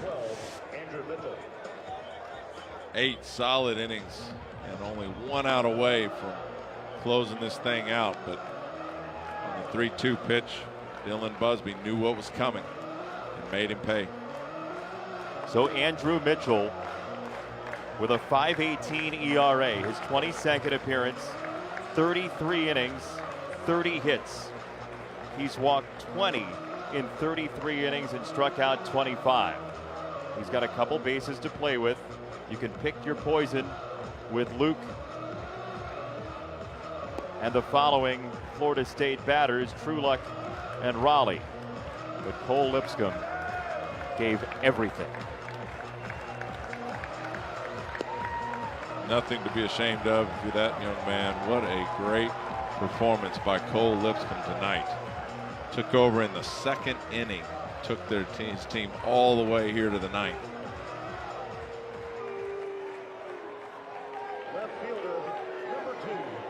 So it's now up to the sophomore Jackson Luke.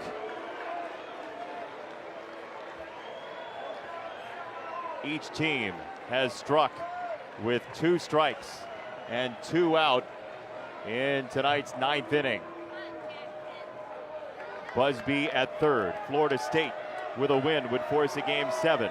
Auburn with a win would go to the Super Regionals. There's a hook for strike 1 on Luke, who's 0 for 4. Good first pitch strike for Andrew Mitchell, and for Jackson Luke, this is the first time he's hit from the right side of the plate.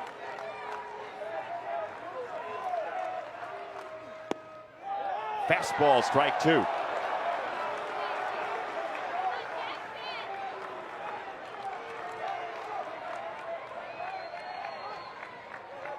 Tonight may be the only night where 7 2/3 is not enough out of the bullpen for Cole Lipscomb.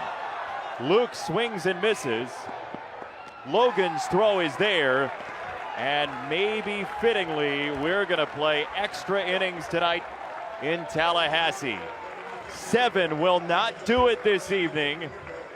Auburn and Florida State have more for you after this.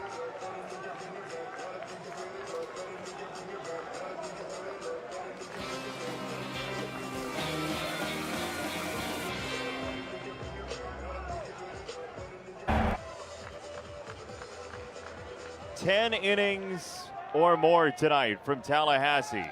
Florida State trying to push this series to game 7. Auburn trying to go to the Super Regionals. That would happen with a win tonight. Each team scored in the 9th. Auburn 3 times, Florida State once. And Hecker with a drive to center field. Flowers is there for out number 1 against Drew Carlton, who stays in after giving up what looked like it might be a season ender in the top of the 9th. Catcher, number 1. But how about Cole Lipscomb for Auburn? 7 2/3, 4 hits, 1 run, 2 walks, 10 strikeouts, and it wasn't enough. Incredible. Nice swing there by Damon Hecker. Not enough to center field, but you're right, Cole Lipscomb really outstanding, especially considering he hasn't gone more than 4 2/3 at any game this year. And just extended out to what he did tonight is just extremely impressive. Blake Logan, the batter. Ball and a strike. Auburn has never won an extra inning game under Butch Thompson as the head coach. 0-6 in extras under Thompson. Logan to shortstop, and Walls can't hang on. That's the 2nd error of the game for Taylor Walls.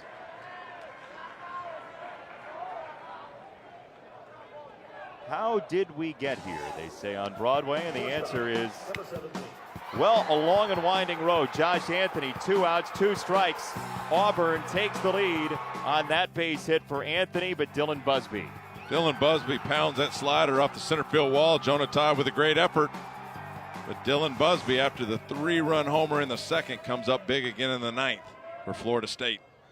Will Holland, who had a big hit in that 9th inning, a double that he scorched to left field. First 4 batters reached. There was an interference call against Raleigh, who had his glove in the way of a Jarvis swing. That loaded the bases with nobody out. Then Carlton struck out 2 before that Anthony single. How much gas does Florida State have left in the tank after playing a 9-inning game directly before this one? It's been a long day for the Seminoles. And keep in mind, Will Holland got the rally started in the last inning with a double down the left field line. 1-1. Fouled away by Holland to the seats. 1-2. Jonah Todd is on deck. Florida State, by the way, will have the 4 through 6 hitters in the 10th inning, but Quincy Naporti is no longer in the game in that 4 spot. He was pinch run for what seems like hours ago. That was in the 8th inning. 1-2 to Holland. Very close both ways. No go, 2-2.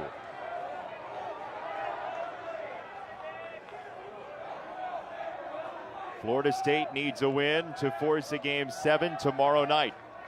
Auburn with a win would go to the Super Regional to play either Texas Tech or Sam Houston State. Just about the same result, 3-2. You wonder here for Butch Thompson if he puts Blake Logan in motion on 3-2 pitch to Will Holland. That ball was close.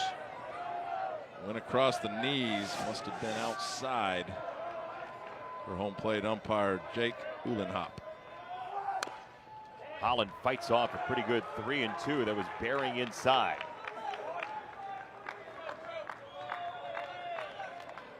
Florida State started play just after 1 o'clock this afternoon.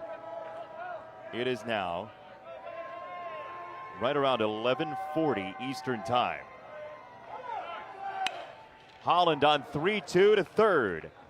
And Busby across the diamond for out number 2. Logan into second base. And now you ask yourself, do you want to face Jonah Todd, or with first base open, do you pitch around him? Well, first off, great job by Dylan Busby and by Mike Martin playing no doubles. Number 41. Had Dylan Busby covering the line, and that ball was hit right at him. Back to your question, if there's a 100-point difference between Jonah Todd and Luke Jarvis, I think I've got to face Luke Jarvis. Look where Dylan Busby's playing, right on the line. They're playing no doubles and in a perfect spot to make that play. They will intentionally walk Jonah Todd. So you wipe away the lefty. You also wipe away a hitter who's nearly 385 for the year. He's got hits in his last 2 at-bats, so Todd won't get the opportunity. Jarvis will. Just the 3rd walk of the game forthcoming for Auburn.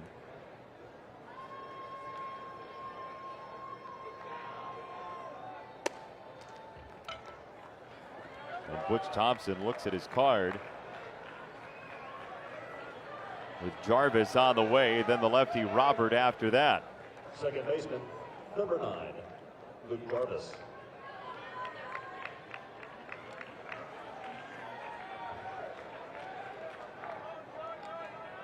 Logan at second, Todd at first. And Luke Jarvis, who had a very important 2-run hit yesterday against Tennessee Tech, takes strike 1. You said it earlier, late in the game, Florida State would feel the effects of that first game, but now adrenaline is a part of this. Absolutely. And if you're paying attention to Drew Carlton, he'll throw that slider, then he'll show you fastball. And then he'll come back with sliders again. He rarely doubles up with his fastball. So if you see a fastball, you know what the next pitch is going to be. Right here, drops that slider out of the zone, and a check swing by Luke Jarvis for ball 1. On the ground is shortstop. Walls handles it well, and Florida State needs only a run to open this stadium on Monday. True luck, Raleigh and Mendoza after this.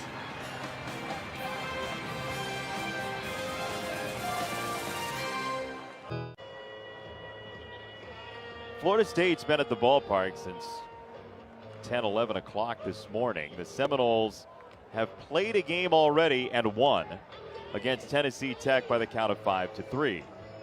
They had to come back in their 9th inning after Auburn scored 3 times in the top of the 9th. And it'll be Nick Durr grabbing a bat for Florida State, hitting for True Luck in the 4 spot. The 224 for the year. On base at 401, 28 walks for the year, and he will face Mitchell, who came in for the strikeout of Luke in the ninth with 2 down. Leading off the bottom of the 10th inning for the Seminoles, and pitch hitting, number 3, Nick Durr. Durr with his first playing time of the regional. And oh, don't worry, you're just leading off the 10th inning in a 7-7 tie. He does have 32 starts on the year, 116 at bats, so he's had plenty of playing time during the course of the year. He takes a breaking ball high, 1-0. Out of Sarasota, the freshman Nick Durr.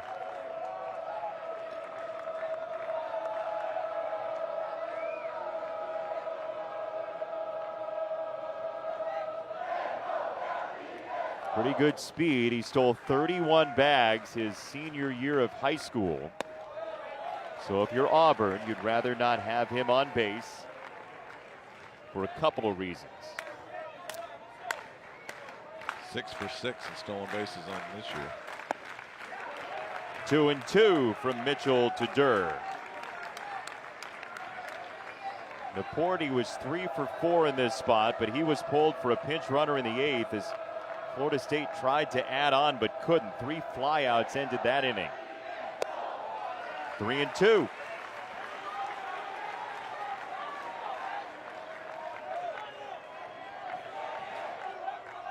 Mitchell to Durr. Raleigh on deck. Leadoff batter, 10th inning. Tipped foul. Good pitch on 3-2.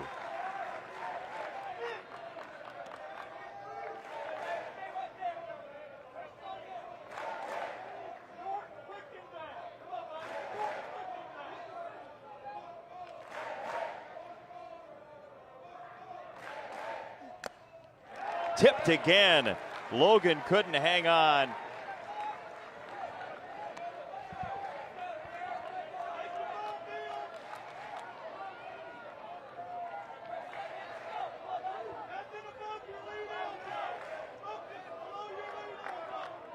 Pitch number 8. Mitchell to Durr, 3-2. Called strike 3. He lit up the outside corner, 1 down. Andrew Mitchell, since coming in this ball game with 2 outs in the ninth, strikes out Jackson Luke, and right here on Nick Durr puts a perfect fastball in the outside corner for strike 3.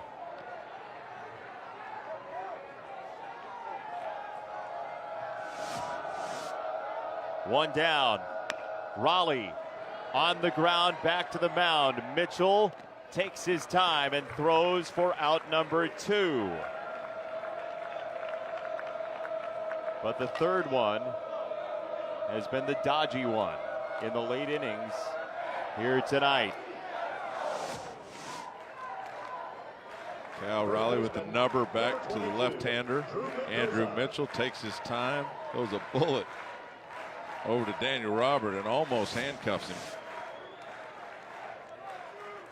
You don't want that ball clanging around the infield. Now, Andrew Mitchell has to face the freshman, Drew Mendoza. Ball 1 to Mendoza, who earlier on today homered to tie the game against Tennessee Tech in the first elimination game Florida State played this afternoon.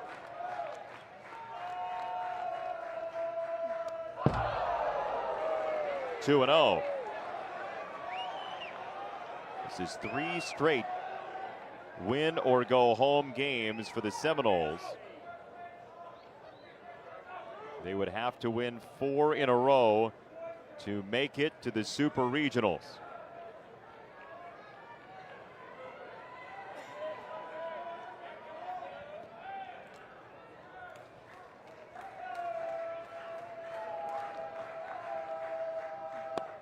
Baseball head coaches, Todd, are chronic planners. But in this 10th inning, any thought of tomorrow should get wiped away pretty quickly, don't you think? Very difficult to even think about tomorrow with the game going on right here, but there's ball 3 on Mendoza. Both teams should be in pretty good shape in the bullpen with the job that Cole Lipscomb did tonight for Auburn, especially. 2 out. Ball 4. Mitchell walks Mendoza, so he gets 2 batters who go right-handed, then walks the lefty. A strange at bat there from Andrew Mitchell. Let the second pitch go way over the catcher Blake Logan's head. And throws one right down the middle for strike 1, but a little erratic in that at bat to Drew Mendoza.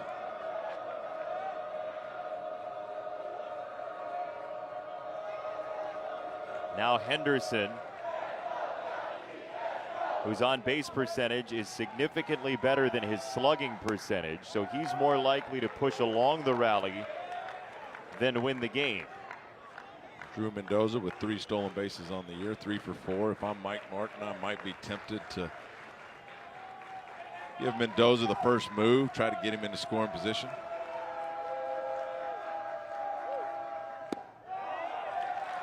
2-0. Like you mentioned, that third out is hard to come by. He's walked Drew Mendoza and now fallen behind Matt Henderson.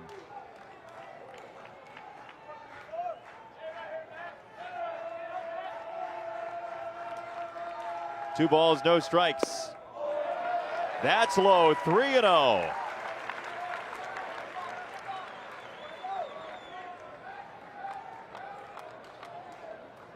Wells is on deck, and boy, did he have a big hit earlier today against Tennessee Tech.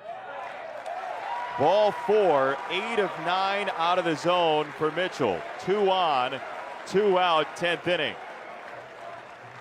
And again, Andrew Mitchell was so dominant after coming in the game in the 9th and striking out Jackson Luke, and then again to Nick Durr, getting Cal Riley to swing at the first pitch and ground it out to the pitcher. And now all of a sudden he has lost the zone. 2 walks in a row with the 8-hole. Stephen Wells coming up.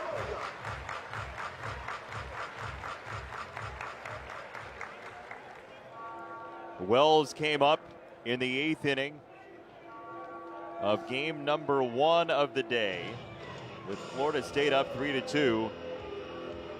And he drove in a run in that 8th inning. Mitchell is done.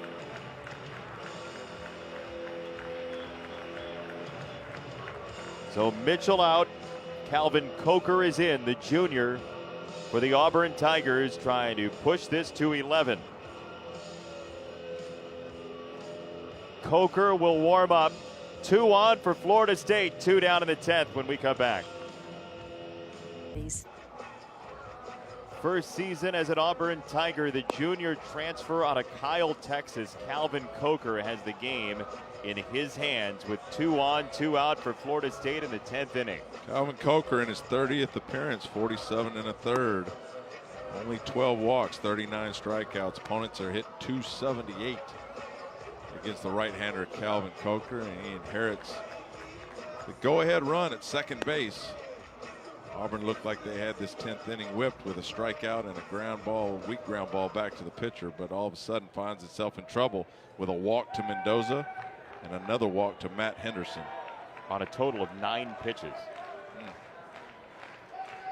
The winning run, Drew Mendoza at second base. If he scores, Florida State will force a game 7. If he does not, Auburn will bat in the 11th, try to win the regional. Wells, who did not start the game, faces Coker with 2 down. A breath from Coker and a first pitch ball.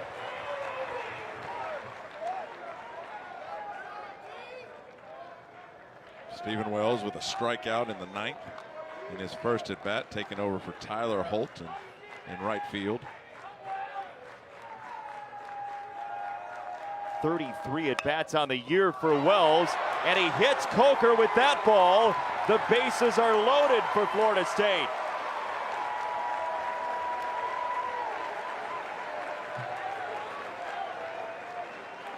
Now it's up to the freshman J.C. Flowers. Center fielder, number 8. Looked like the ball might get up the middle, but that might have been unlucky for Auburn. I think Will Holland would have had a play on this ball with a force at second base. But it hits Calvin Coker in the ankle, and now we got bases loaded with 2 outs. And the 9-hole, J.C. Flowers up.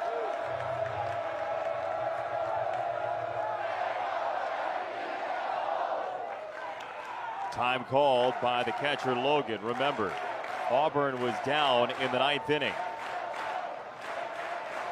Josh Anthony, 2 outs, 2 strikes. Poked an RBI single to center field. 2 runs came home on that ball.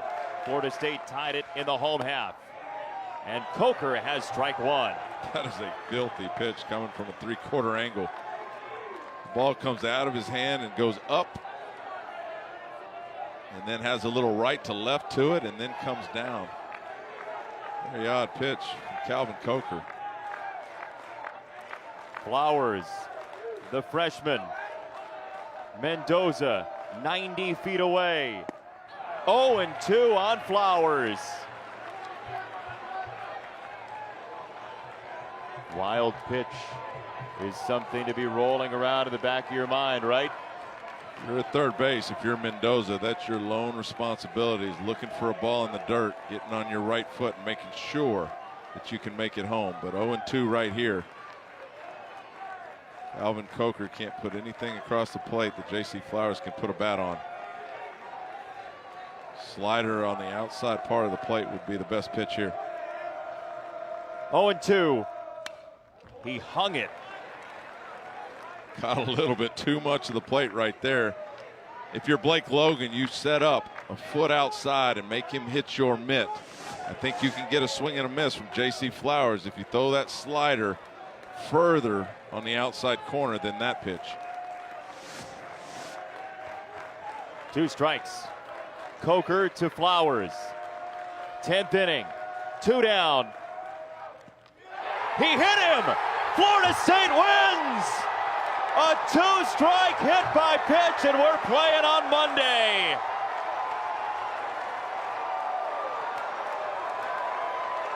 How about that? Andrew Mitchell gets a strikeout for out number 1, a weak ground ball, and then walks the next 2 guys on 9 pitches. A base hit that's a little unlucky for Auburn, hits Calvin Coker in the foot. And on an 0-2 pitch to J.C. Flowers, he hits him. And we will play tomorrow night for all the marbles in this regional. What a game. Florida State was down with 2 strikes and 2 out in the 9th inning. Dylan Busby's triple tied the game, and the Seminoles win.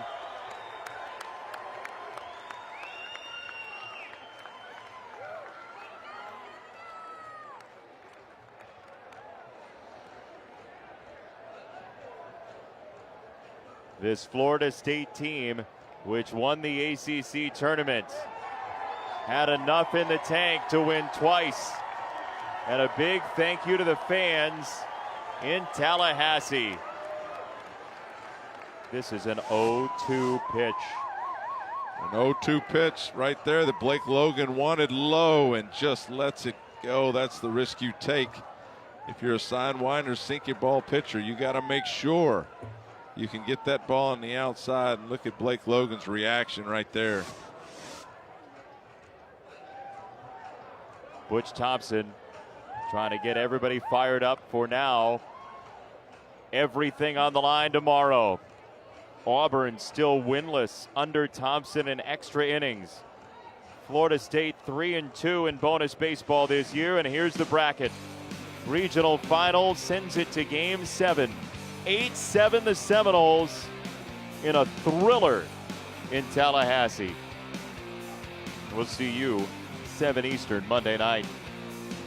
Final score, Seminoles 8, Tigers 7. We'll be back tomorrow night, 7 Eastern. One of these 2 teams is going to the Super Regional to face Texas Tech or Sam Houston State. For our entire crew, he's Todd Walker. I'm Jason Benetti. Thanks for joining us so long from Tallahassee in an absolutely wild night in the state capitol.